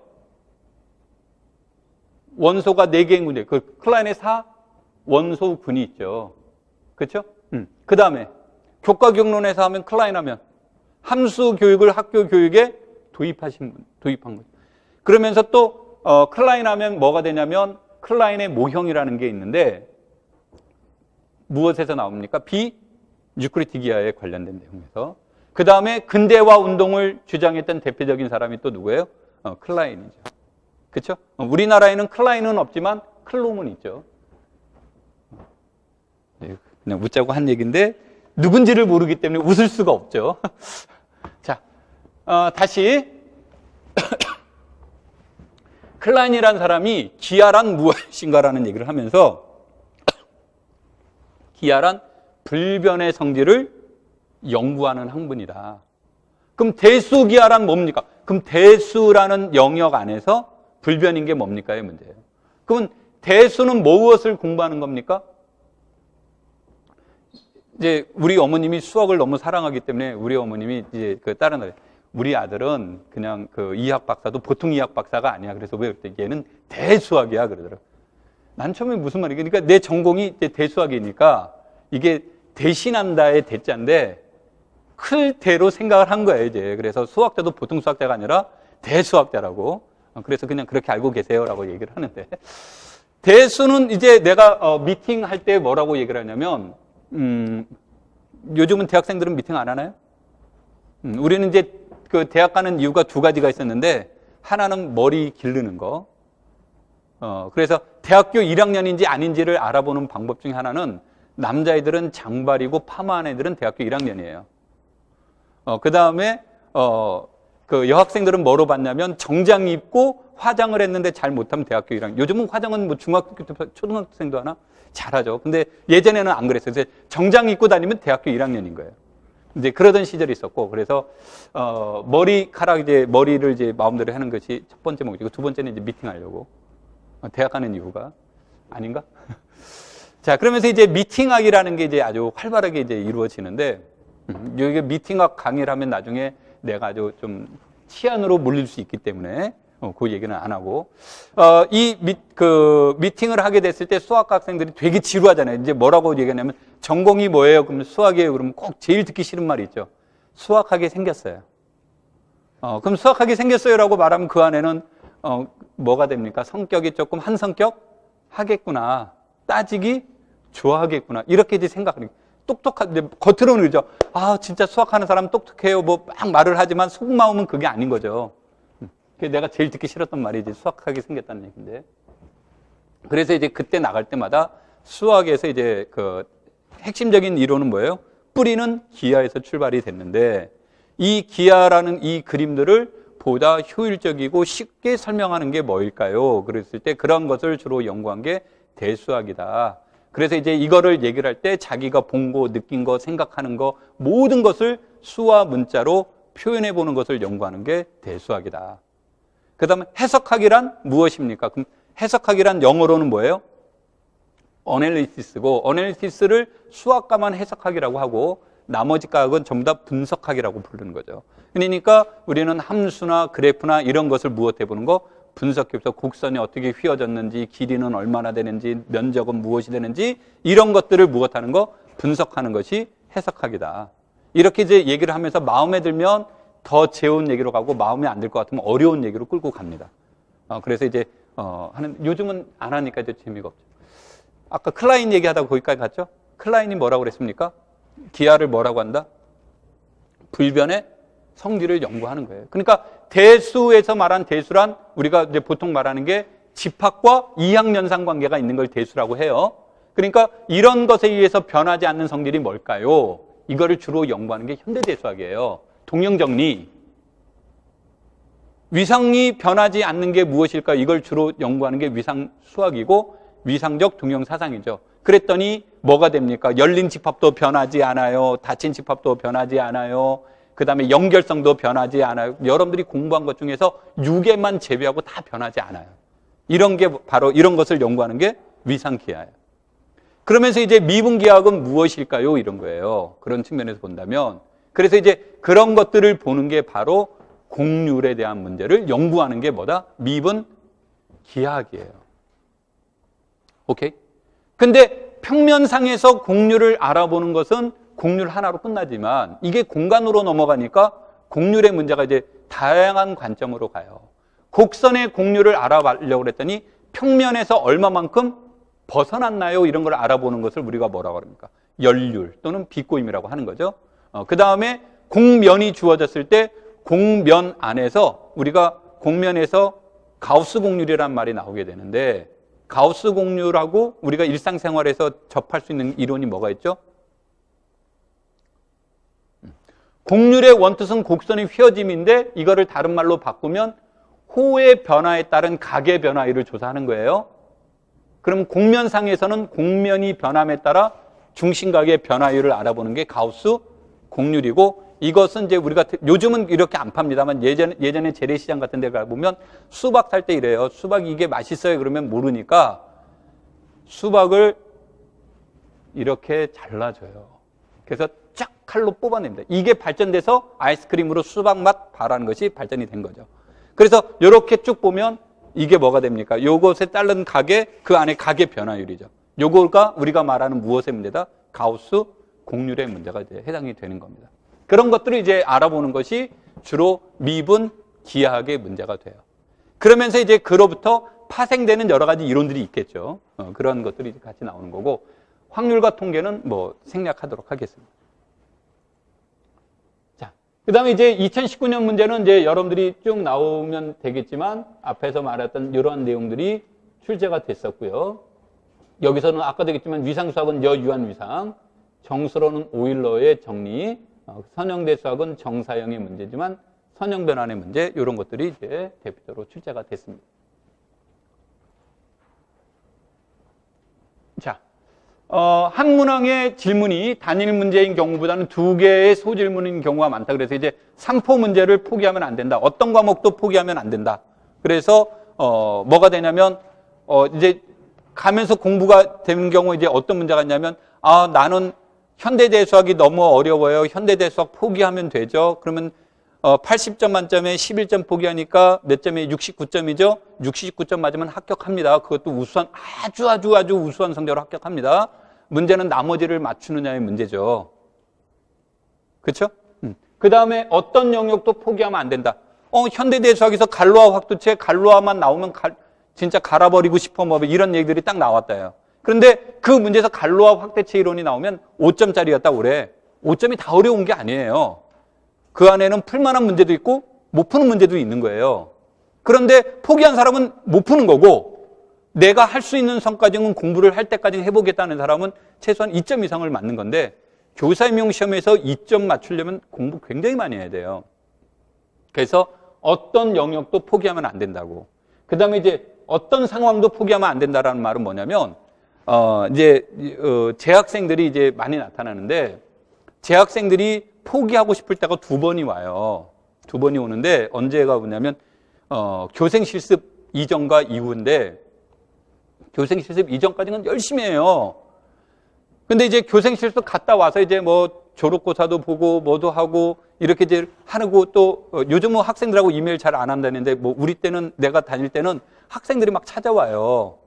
학교 구경도 시켜주고. 그러니까 거기에 푹 빠져요. 그러다가 임용 공부를 하려고 딱 책을 보는 순간 하나도 모르는 거예요. 그랬더니 선배들을 봤더니 선배들이 뭐가 돼요? 바로 합격 안 하죠. 재수가 진짜 필수가 돼버렸단 말이에요. 뭐 그럴 수밖에 없죠. 20대 1의 시험에서 20대 1에 합격하는 사람이 정상이에요? 떨어지는 사람이 정상이에요?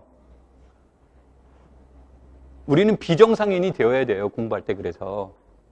그러니까 그런 형태가 되니까 이제 거기서 한번 됐다가, 그래도 여름방학 때부터 열심히 해야지 학원 딱 가서 수업을 듣는데, 진짜 뭐 문제풀이반 들어갔더니 거기서 완전 바보가 되는 거예요.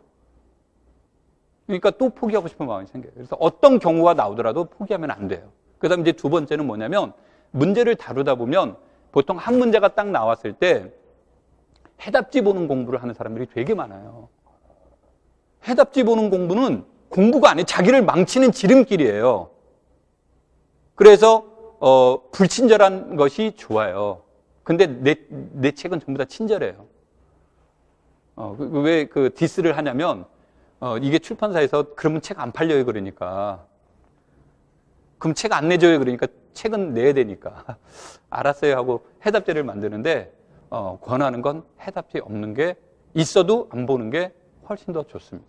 답답해야 돼요. 답답하고 짜증이 나야 돼요. 그래야 공부가 됩니다. 그래야 어떤 상황이, 막 시험 볼 때 보면 내가 늘 공부했던 문제가 시험에 나오더라? 그럴 일 거의 없어요. 그러니까 내가 공부했던 문제만 이상하게 피해서 시험 문제 나와요. 그 상황에 내가 맞춰줘야 돼요. 그러니까 그런 훈련을 해야 되는 거예요. 어떤 상황에서든 내가 그 문제를 나중에 알고 보면 내가 결국 알고 있는 문제가 나온 거예요. 그런데 그 상황에서는 내가 알고 모르는 문제인 거로 보여지는 경우가 많단 말이에요. 그래서 그런 상황을 극복하는 문제가 해야 된다고.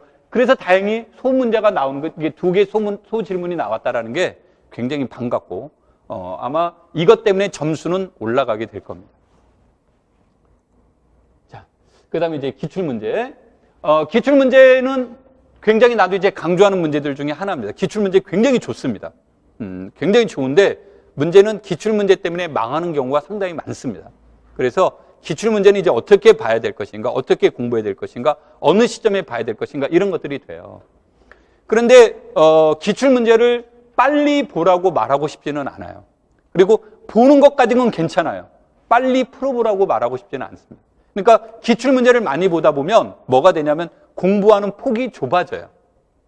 거기에만 자꾸 안주하려고 하고, 그래서 기출문제는 여러분들이 보실 때 문제를 이건 나중에 기출문제는 항상 꼭 재해석해야 된다. 재음미를 해봐야 되는데, 문제를 변형시켜보는 것도 도움이 되고, 개념을 변형시켜보는 것도 도움이 되고, 형식을 바꿔보는 것도 도움이 됩니다. 근데 이건 혼자서는 힘들어요. 그래서 이제 나중에 스터디를 한다든지, 아니면 또 뭐 나 같은 학원 선생님들한테 도움을 받을 수도 있는 거고요. 자, 근데 이제 제일 중요한 건 문제의 원리를 파악하고 이해하는 것인데, 문제를 풀 때 나중에 이제 내가 이제 수업을 진행하게 되면 뭐가 나오는 숙제 노트가 있어요. 매주 숙제 프린트물이 나가요. 매주 나가게 되는데, 나가고 이제 내가 그거를 숙제를 검사를 합니다. 숙제 검사를 하는데 답이 맞았나요, 틀렸나요는 절대 검사하지. 막 답도 틀렸는데 잘 풀었어요라고 하는 사람이 있고, 어떤 사람은 답은 맞았는데 막 뭐라고 한 사람도 있고 그래요. 그러니까 답은 안 보는데 풀이 과정을 봐요. 이 사람이 어떤 생각을 가지고 이제 풀었는지를 보는데, 그때 이제 그 프린트물이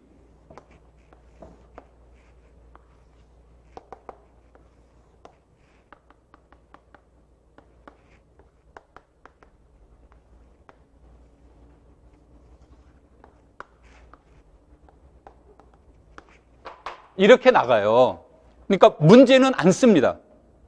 그러니까 문제 나가고 이렇게 나니까 문제도 여러분 손으로 써야 되고, 이제 문제는 뭐를 풀어보세요 하는데 여러분한테 이제 문제 쓰라는 말을 하고, 그 다음에 이론하고 이게 6줄 정도가 나오는데, 그 이유는 뭐냐면 실제 시험지는 B4입니다.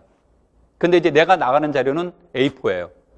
그래서 이게 이제 그 칸을 고려했을 때 6줄 정도가 맞을 것 같다 그래서 이제 6줄로 만들어 놓은 거고요. 그럼 이제 문제가 쭉 나가면 여기에 모든 공부의 시작은 첫 번째 문제를 쓰는 데부터 시작을 해요. 문제를 쓰는 데부터 시작합니다라고 누가 그랬어요? 이행래요. 그런데 미안한데 내가 늦게 태어났어요. 나보다 먼저 빨리 태어난 사람이 한 말이 있죠. 누구예요? 유명한 사람. 폴리아가 그런 거죠. 폴리아의 문제 이해가 바로 거기에 해당이 돼요. 그런데 이 문제를 쓰는 것부터 시작하는데 이제 잘 모를 때는 문제를 구구절절하게 다 쓰는 것도 좋지만 진짜 좋은 건 문제를 요약하는 거죠. 근데 문제 요약이 잘 안 될 땐 문제를 쓰는 거예요. 그렇게 하라고 하는데 꼭 귀찮아가지고 복사를 해가지고 붙이는 사람이 있어요. 그거 하라고 하는 게 아니야. 그냥 손으로 직접 하라는 겁니다. 그래서 공부는 거기서부터 시작하는 거니까. 그 다음에 이게 1단계, 쓰기가 1단계. 2단계예요. 관련 이론. 근데 관련 이론을 다 쓸 수도 없고 쓸 수도 있고 없을 수도 있고 그래요. 그러면 쓸 수 있으면 쓰라고 하고 쓸 수 없으면 책 어디를 참고해서 무슨 이론이라는 것을 타이틀만이라도 적어놓으라고 해요. 그래서 이 두 가지로 먼저 생각을 하는 거예요. 이 문제가 뭐지? 그 다음에 이 문제를 풀기 위해서는 내가 어떤 무기를 가지고 이 문제를 해결해야 되지가 나와야 되는 거고, 마지막에 그거를 활용하는 거죠. 이게 뭐 폴리아식으로 만든다라면 이 두 가지까지 계획 수립에 가는 거고, 여기가 실행하는 거예요. 그리고 반성은 언제 하는 거냐면 스터디를 통해서. 이렇게 하면서 이제 반성을 해 나가는 거고, 마지막에 이제 그건 뭐냐면 내가 이거를 돌려받은 다음에 첨삭을 해서 한 주 후에, 이제 바로 첨삭은 안 되니까 한 주 후에 이제 돌려주는 시스템이 되는데, 여러분들한테 공부할 때 이제 그런 식으로 공부하는 게 좋다. 이러면서 여기에서 이론 문제를 다룰 때 여기서 나온 이론들을 깨알같이 다 이해하고 있어야 돼요. 그러니까 시험 볼 때 이제 우리가 여러분들이 공부하시다 보면 뭐에서 틀리냐면, 내가 잘 안다는 데서 틀릴 때가 뭐냐면, 이론이 A, B, C, D를 만족하면 입니다라고 얘기를 하는데, 문제를 봤더니 A, B, C만 알아도 문제를 푸는 경향들이 많더라야. 그럼 이제 자기도 모르게 머릿속에서 뭐가 지워집니까? D가 지워지죠. 자기는 D는 상상도 못하고 있는 거예요. 그런데 시험 문제에서 D를 이용 못하면 문제를 못 푸는 문제가 땅 하냐고 나오는 거예요. 그 사람은 못 푸는 거죠. 그래서 그러한 것들 하나하나를 정확하게 짚어내야 돼요. 그래서 대충 하면 안 되고 정확하게 해야 된다는 거죠. 여기 안에서. 그래서 그런 공부를 기출문제부터 마찬가지로 하는데, 이것의 장점과 단점이 있는데, 단점을 먼저 말하면 시간이 많이 걸려요. 그러니까 자기가 공부할 때 이거 안 하면 한 10문제 풀 것 같은데 저놈 해가지고 한 2문제밖에 못 풀었어요. 그러니까 8문제 손해본 느낌이란 말이에요. 그래서 모든 문제를 이렇게 하기에는 곤란해요.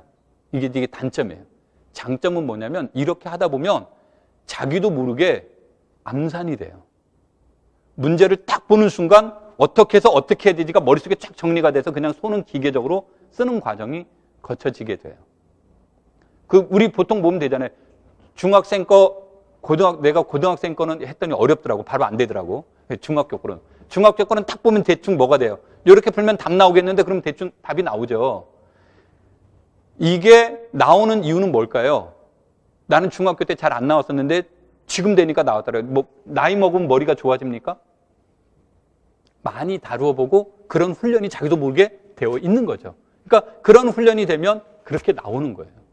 그래서 이거는 믿음을 가지고 하는 건데, 군대를 다녀오신 분들은 총검술이라는 걸 했을 거예요. 총금술의 3대 원리가 뭐죠? 혹시 군대 다녀오신 분? 한 분밖에, 두 분? 세 분? 군대 총금술의 3대 원리가 뭐죠? 신속, 과감, 정확. 이게 총금술이죠. 다른 건 몰라도 하여튼간 바로 앞에 있으면 총 쏴서 못하니까 이걸 싸워야 된단 말이야. 그럴 때 신속하고 과감하고 정확하게 해야 돼요. 문제풀이도 이 세 가지 원리예요. 그 대신 중요한 건 순서. 아니. 중요한 순서는 정확. 두 번째로는 신속. 세 번째로는 과감이에요. 자, 첫 번째, 두 번째는 말 안 해도 이해되죠? 세 번째 과감이란 뜻이 뭐냐면 공부를 하는 분들이 문제를 딱 가르쳐 줬더니 이런 방법으로 풀면 돼요. 그러면 자기가 늘 풀던 방법이 있죠. 근데 내가 제시한 게 다르단 말이에요. 그러면 이제 대부분의 질문이 뭐냐면 이렇게 풀면 안 돼요? 라고 이렇게 질문하러 와요. 그 질문의 이유가 뭐겠어요? 나 바꾸기 싫은데 내 거 써도 된다고 말해줘요. 이 뜻이잖아요. 근데 뭐가 되냐면 이게 좋은 이론은 과감하게 바꿔야 돼요. 굉장히 효율적이란 말이에요. 시험 볼 때 시간도 중요한 거기 때문에. 그러니까 과감하게 이론을 바꾸면 풀이법을 바꿔주면 쉬운데 바꾸기 싫은 거예요. 그러면 20대 때도 바꾸기 싫은데 내 나이는 늘 30대 나는 머물러 있어요. 30대 초반 그렇게 생겼죠, 얼굴도. 그래서 내 나이 때는 어떻게 했어요? 되게 싫었단 말이에요. 그러니까 이거를 노력하고 과감하게 해보지 않으면 안 되는 거예요. 그래서 과감하게 하려면 자꾸 써보고 활용해보고 이런 것들이 반복적으로 이루어지면 나중에 뭐가 되는 겁니까? 익숙해지는 거죠. 그러니까 현재 익숙한 게 무조건 좋은 거는 아니라는 거예요. 그래서 그 공부할 때 기본적으로 그렇게 과감한 방법을 사용해야 됩니다. 자, 그래서 기출문제는 이런 두 가지를 가지고 기출문제를 적용해 보는 게 좋은데 세 번째와 네 번째는 조심해야 될 것을 얘기하는 겁니다. 이건 세 번째는 너무 강조하느라고 두 번을 나온 거예요. 무한반복 학습은 실패의 원인. 기출문제가 좋은데 왜 자꾸 무한반복하는데 나빠요? 그런데 뭐가 되냐면 첫 번째 아까 내가 뭐라고 그랬습니까? 기출문제는 먼저 빨리 보면 안 좋다 그랬죠. 안 좋은 건 시야를 좁히는 원인이 되고요. 그 다음에 두 번째를 기출문제를 자꾸 이것만 계속 다루다 보면 어떤 문제가 나오냐면 원리를 파악하는 것에 벗어나서 출제자의 뭐만 생각하려고 하는 경향이 있냐면 의도만 생각하려는 경향이 있어요. 근데 예를 들어서 이 행내가 매년 출제합니다. 그러면 의도 파악하면은 효과 볼 수 있어요. 근데 출제기간 바뀐단 말이에요. 그래서 옛날에 그 유명한 코미디 프로가 있었죠. 뒷북을 울려라. 뭐 유튜브 찾아보면 안 나와요. 이제 뒷북을 막 해보면 안 돼. 이게 그러니까 의도 어디로 갔어요? 의도만 파악하는 공부가 되면 뒷북만 울리는 거예요. 우리는 미래를 공부하는 거지 과거를 공부하는 건 아니라고. 그렇다고 과거를 무시할 수는 없는 거고. 그래서 과거를 공부하는 건 첫 번째와 두 번째 중심으로 공부해야 되고 세 번째로는 맨날 반복하면서 반복하는 것은 두 가지 위험성이 있다 그랬습니다. 하나는 범위가 좁혀지는 경향이 있다. 시야가 좁혀지는 경향이 있다예요. 이렇게 보면 이렇게 볼 수 있는데 기출문제만 보면 자기가 이렇게 보는 거예요. 그러면 다른 걸 볼 수가 없잖아요. 이제 그런 것이 위험하다는 뜻이에요. 기출문제가 나쁘다는 뜻이 아니고요. 두 번째로는 출제자의 의도만 파악하는 공부는 매우 매우 위험하다. 그래서 여러분들이 공부할 때 꼭 첫 번째와 두 번째에 초점을 두고 공부를 하셔야 됩니다. 내가 집에서 연습할 때는 한 20분 정도가 빨랐는데 지금 아직도 이제 안 돼. 지금부터 빨리 진행을 할게요. 자, 그래서 교과 경로는 어떻게 하면 될까요? 이제 이런 문제들을 이제 생각을 해보면 내가 PPT를 할 줄 몰라가지고 중학생한테 배운 거예요. 그래서 이게 조금 순서가 좀 엉망입니다. 이해하시고. 우리 애한테 구박받으면서 막 했다가, 아니, 아빠는 뭐 공부할 때 가르칠 때 뭐 나를 그렇게 구박하더니, 그러면 얘가 그때 받은 구박을 나한테 다 하느라고 중간에 화가 나가지고 배우다가 말았어요. 그래서 이제 이런 상황이 벌어진 거야. 첫 번째는 요게 나왔어야 되는데. 자, 원래는 이제 신론원이라는 것은 없어요. 그래서 여러분들이 보시면 수학 경로는 신론과 그 다음에 작년에 나왔던 2 이렇게 이제 나와 있는데 내가 편의상 1, 2라고 이름을 붙인 겁니다. 그래서 처음에 이제 신론 1과 2를 공부하시는 게 좋은데 특히 신론 1은 이제 내가 조금 과하게 얘기하면 10번 정도는 봐야 됩니다라고 얘기를 해요.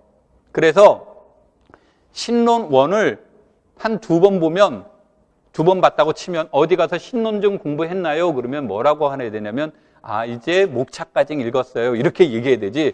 저 한 2번 읽었어요. 그러면 안 돼요. 목차 읽은 겁니다. 내가 공부하라고 말한 적 없어요. 뭐 하라고 그랬어요? 신론 공부하라고 말한 적 없잖아요. 뭐 하라고 그랬어요? 읽어보라고. 읽어보는 거고 공부하고는 다르죠. 그러니까 소설책보다는 조금만 심각하게 읽으시면 돼요. 그러니까 막 밑줄 치면서 공부하는 건 아니에요. 그래서 읽어보라는 말은 빨리 친해져라. 언어나 관련된 내용과 친해지는 공부를 하라는 거예요. 모르면 모르는 대로 넘어가야 돼요. 막 그 공부해서 이건 뭐고 그러시지 말고 2번 공부할 때는 친숙해져요. 근데 2번을 읽다 보면 흐름을 대략 파악을 하실 거예요. 그 흐름 속에 나오는 게 교육과정, 심리, 방법, 철학, 문제해결, 교육평가 이런 것들이 나올 텐데 교과 교육론책은요. 절대 중고책 사시면 안 돼요. 전공은 중고책 사도 돼요. 교과 교육론은 중고책 사면 안 돼요. 그건 뭐다? 교육과정이 바뀌고 있는데 옛날 거 교육과정 공부하면 뭐예요? 그래서 교육학만큼은 교과 교육론만큼은 무조건 뭐를 사라? 최신판이 무조건 좋은 거예요. 무슨 말인지 이해됐죠? 꼭 최신판 사셔야 됩니다. 이분들하고 나하고는 아무런 관련 없어요. 오케이? 그러면서 이 개정교육과정을 꼭 머릿속에 입력이 돼야 돼요. 그 다음에 3번, 4번 보면서 공부를 시작하는 겁니다. 3번째, 4번째. 3번째, 4번째부터 이제 공부가 되는 거예요. 공부가 되고 노트 정리를 해보는 게 좋습니다. 노트 정리를 해보는 게 좋은데 노트 정리는 말 그대로 노트를 정리하는 거지 나중에 공부가 목적이 아니에요. 자기가 공부한 자기 생각을 무엇해보는 거다? 정리해보는 기회를 갖는 거예요. 그게 3번, 4번 공부할 때예요. 오케이? 자, 그 다음에 이제 뭐가 되냐면 여러분한테 권한다면 나는 이제 대중교통을 이용하는데 대중교통을 이용하는 방법은 이제 3가지 방법이 있죠. 첫 번째는 이제 뚜벅이족 있죠. 가까워가지고 뚜벅뚜벅 걸어다니는 분들한테는 권하지 않습니다. 내가 다닐 때 진짜 휴대폰 들고 다니는 사람 되게 그 영화나 휴대폰 들고 다니는 위험하면 멋있는 사람이 이렇게 받쳐주지. 일상생활에서는 안 그래 위험해요. 그래서 걸어 다니신 분 땐 걸어 다닐 땐 웬만하면 보시지 말고 빨리 걸어서 학원 와서 그냥 공부하는 게 더 좋아요. 독서실 가서 보는 게 더 좋고 버스를 타거나 지하철을 타시는 분들 있죠. 이런 분들은 이제 큰 거를 펼쳐보면서 공부하기에는 어떻습니까? 부담스럽죠. 그래서 이제 그분들은 이제 작은 데다가 정리를 하는데 작은 데다 정리하는데 깨알같이 글씨 쓰지 마세요. 이제 막 특히 버스 같은 거 덜컹덜컹 그러면 멀미나잖아요. 그래서 뭘 하냐면 피아제 이름만 적어놓는 거예요. 그리고 왜 백제? 피아제만 보고 머릿속에서 내가 어저께 공부 뭐 했지? 이런 것들을 쭉 이미지로 공부하는 거예요. 차창밖 보면서. 그러다가 피아제에 반 뭐가 있었는데 기억이 안 나면 연필로 반자만 쓰세요. 나 이거 지금 모르고 있는 거예요, 지금. 잘 기억이 안 나는 거죠? 그럼 이제 와가지고 다시 그 파트를 모아 타시면 돼요. 복습하는 형태로. 그래서 깨알같이 뭐 보시려고 하지 말고 그냥 이미지 트레이닝으로 하는 이런 조그만 것들 잘 아시죠? 내가 말 안 해도 그런 것들로 여러분들이 공부하시면 도움이 될 거예요. 그래서 4번 정도 공부가 됐다 그러면 아까 내가 10번이라고 그랬잖아요. 5번째부터는 공부하는 것보단 이제 사전용으로 갖고 다니는 거예요. 사전용이라는 말은 다른 거를 공부하는데 내가 이론이 왠지 좀 딸린다는 느낌 있죠? 그때 그 파트를 찾아보는 공부가 되는 거예요. 수시로. 그래서 그렇게 보면 대략 10번 정도 보게 돼요. 그래서 그렇게 이제 공부하라는 의미로. 자, 처음 2번은 공부하는 거 아니라고 그랬죠? 2번은 뭐 하라고 그랬습니까? 읽어보는 거고 3번, 4번 할 때 공부하는 겁니다. 자, 그 다음에는 이제 이게 공부가 됐다 그러면 신론 2까지 보고 교육과정과 교재 연구를 이제 보시면 좋고요. 근데 교육과정과 교재 연구 신론 이 책들의 공통점은 이 책의 저자들이 석박사학위 때 썼던 논문들을 요약한 거예요. 그러니까 쉬운 책은 얻은 거든 읽어보면 생각보다 쉽지는 않아요. 그런데 자꾸 보다 보면 도움이 많이 됩니다. 그러니까 절대 포기하시면 안 되는 책들이고, 그 다음에 이제 마지막에 교사용 지도서를 보시면 좋습니다. 자, 뭐 지도서 보는 방법들은 이제 나중에 기회 되면 하도록 하고요. 자, 대수학은 이제 이렇게 큰 타이틀로 했는데, 아까 얘기했듯이 커리큘럼하고는 여러분들이 조금 다를 수 있는데, 선형대수학 정수로는 순서는 중요하지 않습니다. 그 다음에 현대대수와 이산수학을 맨 마지막에 공부해 보는 게 좋겠다, 이런 내용을 했는데, 여기에서 특히 정수로는 아까 4점 나왔다고 그랬어요. 그러니까 정수론 포기하지 뭐, 그럼 4점이에요. 이거 정수론 틀렸다고 떨어지지 않습니다. 근데 정수론 포기는 최소 15점 포기예요. 나는 정수론을 되게 못하는데 현대대수학은 잘해요. 없어요. 그러니까 정수론 못하면 자동 뭐가 포기되는 거예요? 현대대수학이 포기가 되는 거예요. 그래서 정수론은 4점에 머물러 있지 않다는 겁니다. 그래서 정수론이 현대대수학하고 제일 관련성이 있기 때문에 절대 포기하면 안 되는 과목이에요. 되겠죠? 그 다음에 공부하다가 물론 이해 중요하죠. 근데 이해만 가지고 시험 볼 수 없어요. 그래서 외워야 될 건 외워야 됩니다. 암기만 하는 게 문제인 거지, 이해와 암기가 병행이 돼야 돼요. 그 다음에 이제 해석하기에서는 이제 시험은 수열의 수렴성, 함수의 극한과 연속성, 도함수, 적분 가능성과 이상적분, 함수열과. 그래서 요렇게가 시험에 나옵니다. 그런데 얘가 시험에는 딱 한 번 나왔는데 최근에는 나온 적 없고요. 얘를 모르면 뒷얘기들이 되게 어려워져요. 그래서 체공리, 완비성 공리, 뭐 이 안에서 우리가 말하는 그 상한 하한의 문제, 아르키메데스의 정리, 이런 것들은 선수가 되어야 됩니다. 그래서 이 내용들은 시험에는 안 나오지만 이거 모르면 안 됩니다. 그래서 반드시 하고 연습을 많이 해볼수록 좋아요. 연습을 많이 해볼수록 좋습니다. 연습을 안 해보면 어렵습니다. 여기는 연습이 이제 필요한 거고요. 그 다음에 위상수학은 뭐 다른 거 다 중요하지 않습니다. 여기서 제일 중요한 건 위상 개념이에요. 그래서 위상을 어떻게 이해하느냐의 문제인데, 이 위상에 대한 문제는 아까 내가 뭐를 보는 게 제일 도움이 된다고 그랬습니까? 기출문제가 위상은 가장 좋습니다. 그런데 이런 것들을 쉽고 간결하게 표현하는 방법은 뭘까요? 그게 기저예요. 그래서 이 기저는 위상을 이해하는데 결정적인 역할을 하는 거고, 문제풀이 하는데 공간을 줄여주는 역할을 합니다. 그래서 여러분들이 하실 때 이쪽 파트를 열심히 하시는 게 좋아요.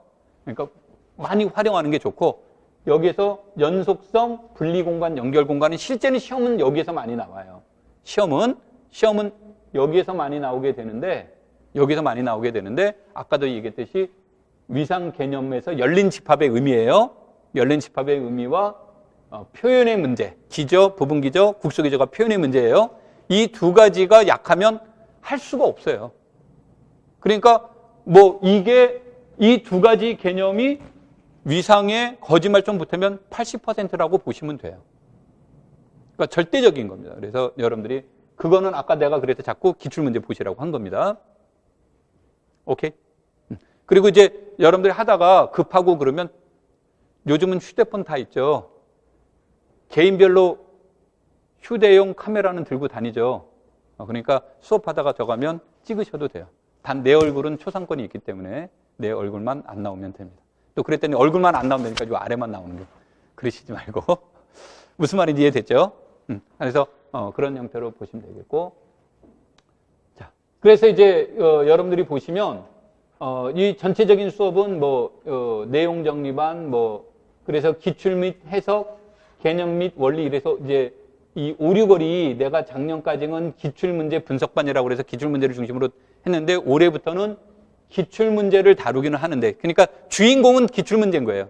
주인공은 기출문제인데 그것을 해석도 달리 해보고, 그 다음에 그러면서 문제도 변형시켜보고, 그러면서 거기에 나와 있는 이론 문제를 같이 보는 거예요. 그러니까 여러분들이 이제 가끔 가다가 문제풀이와 내용 정리하고 차이점이 뭐예요? 그런데 차이점은 없어요. 그 대신 주인공이 달라요. 그러니까 이론반에서는 이론이 주인공이에요. 이론을 이해하기 위해서 예제를 다루는 거고, 얘는 문제를 해결하기 위해서 관련된 이론을 공부하는 거예요. 그래서 뭐가 다릅니까? 그럼 얘네들은 체계적인 체계를 잡는 건 1, 2, 3, 4월에 해서 체계를 잡는 거고 여기에서는 그것을 응용하는 쪽으로 가는 거예요. 그러니까 그렇게 이해하시면 돼요. 뭐 없던 수학이 생기고 그렇지는 않습니다. 이런 이론들을 공부할 때. 그 다음에 단과에서는 현대대수와 군환체를 2달 만에 하는 방법도 있는데 이쪽은 어려워요. 그래서 이제 이거를 4달 동안 하는 겁니다. 여기에서. 그 다음에 이제 위상수학과 해석학을 이제 따로 하고. 그 다음에 이제 7, 8월에 토요일 날에는 현대해석 위상을 하는데 이 문제는 여기에 나와 있는 내용들은 내가 강의하면서 제일 어려운 파트, 현대에서 제일 어려운 파트, 해석학에서 제일 어려운 파트, 위상에서 제일 어려운 파트. 그래서 여기선 위상은 분석이라고 나오죠. 이게 제일 어려운 파트를 중심으로 하는 거고 모의고사를 가게 되면 이제 매주 나하고 1대1 대면을 합니다. 굉장히 나를 이때부터 더 사랑하게 돼요. 매주 만나면서. 그래서 이제 그 첨삭 지도도 하지만 개별적인 상담을 하면서 내가 공부를 어떻게 이제 남은 기간에 어떻게 해야 되는지 아니면 이제 시험 보고 났더니 4점 중에 2점을 받았어요. 내가 왜 2점 받았지? 이런 것을 이제 얘기를 하면서 어떤 걸 보완해야 되는지 이런 것을 이제 첨삭도 하지만 말로써 이제 같이 얘기하는 형식으로 수업이 진행이 됩니다. 여기에서는 이건 지도서는 내가 가지고 있는 게 이제 우정호 선생님 거에서 우정호라고 돼 있는데 지도서는 어느 출판사에서 나오든 상관이 없어요. 그러니까 반드시 이거를 해야 될 필요는 없습니다. 그 다음에 이제 수학교육학 신론, 여기는 이제 투자가 안 들어갔는데 수학교육학 신론 1, 2를 다 보시는 게 좋은데 2는 문음사가 아니라 경문사에서 나왔습니다. 그 다음에 카이 수학교육론, 요거는 지금 절판이 돼서 보고 싶어도 못 보고요. 그 다음에 이제 교과 내용학에서는 요런 것들을 쭉 보게 되는데 항상 내가 이제 여기에서 두 가지를 이게 내 거라 강조하는 겁니다.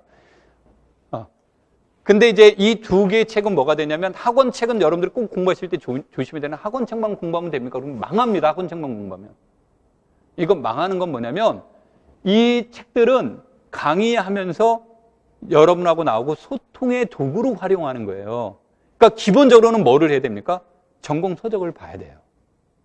그럼 전공 서적은 내가 여기다 쭉 썼지만 이건 이제 다분히 주관적이에요. 전공 책 중에 제일 좋은 책은 뭡니까? 그러면 내가 대학 때 배웠던 책입니다. 내가 대학 때 배웠던 책이 왜 좋습니까? 그러면 일단 언어나 기호나 모든 면이 뭐가 됩니까? 익숙하죠. 그러니까 익숙하다 보니까 이해에다 초점을 둘 수 있는데 그렇지 않은 책은 뭐가 됩니까? 기호나 언어 표현이 익숙하지 않으니까 그것부터 공부해야 되니까 어려움이 있어요. 만약에 원서인데 어떻게 해야 됩니까? 그러면 이런 책으로 하시는 게 좋고 참고로 서점이 요 근방에 그 서점 가면 내가 말한 책들은 다 있는데 요 근방에서 책을 사셔도 되는데 나는 교보문고나 영풍문고 이렇게 대형 서점 있죠. 그를 권합니다. 대형 서점을 권하는 건 뭐 작은 서점 가면 안 됩니까가 아니라 대형 서점을 권하는 건 우리 전공책을 파는 데가 이제 작은 서점에서는 안 팔기도 하고 또 하나는 뭐냐면 대형 서점 가면 건드리는 사람이 없어요. 그러니까 하루 딱 날 잡고 가가지고 진짜 나하고 맞는 책이 뭔가를 차분하게 살펴보라는 얘기예요. 책 굉장히 중요합니다. 그러니까 차분하게 살펴보는데 요 가까운 서점에 가면 아까 말한 책 다 있어요. 근데 가까운 서점에서는 여러분한테 가면 베스트셀러를 가르쳐 줘 버려요. 이 책이 유행이에요. 근데 베스트셀러에서 시험 나오는 게 아니에요.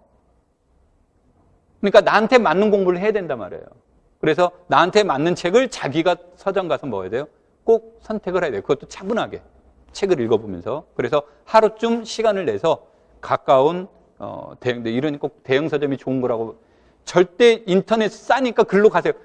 대형 서점 가서 책 한 다음에 인터넷으로 구매하는 건 상관없어요. 할인해 준다 어디 가서 해도 되는데 책을 보시는 건 대학교 도서관도 아니고 꼭 어디를 가라는 얘기냐면 대형 서점을 가야 편안하게 책을 다양하게 볼 수가 있어요. 혼자 가기 하면 친구 손잡고 이렇게 가시면 돼요. 무슨 말인지 이해됐죠? 이성 친구랑 가면 큰일 납니다. 왜냐하면 야 우리 그만 보고 나가자 그러니까 아주 귀찮죠. 그래서 같이 전공 공부시 한번 하고 가시면 돼요.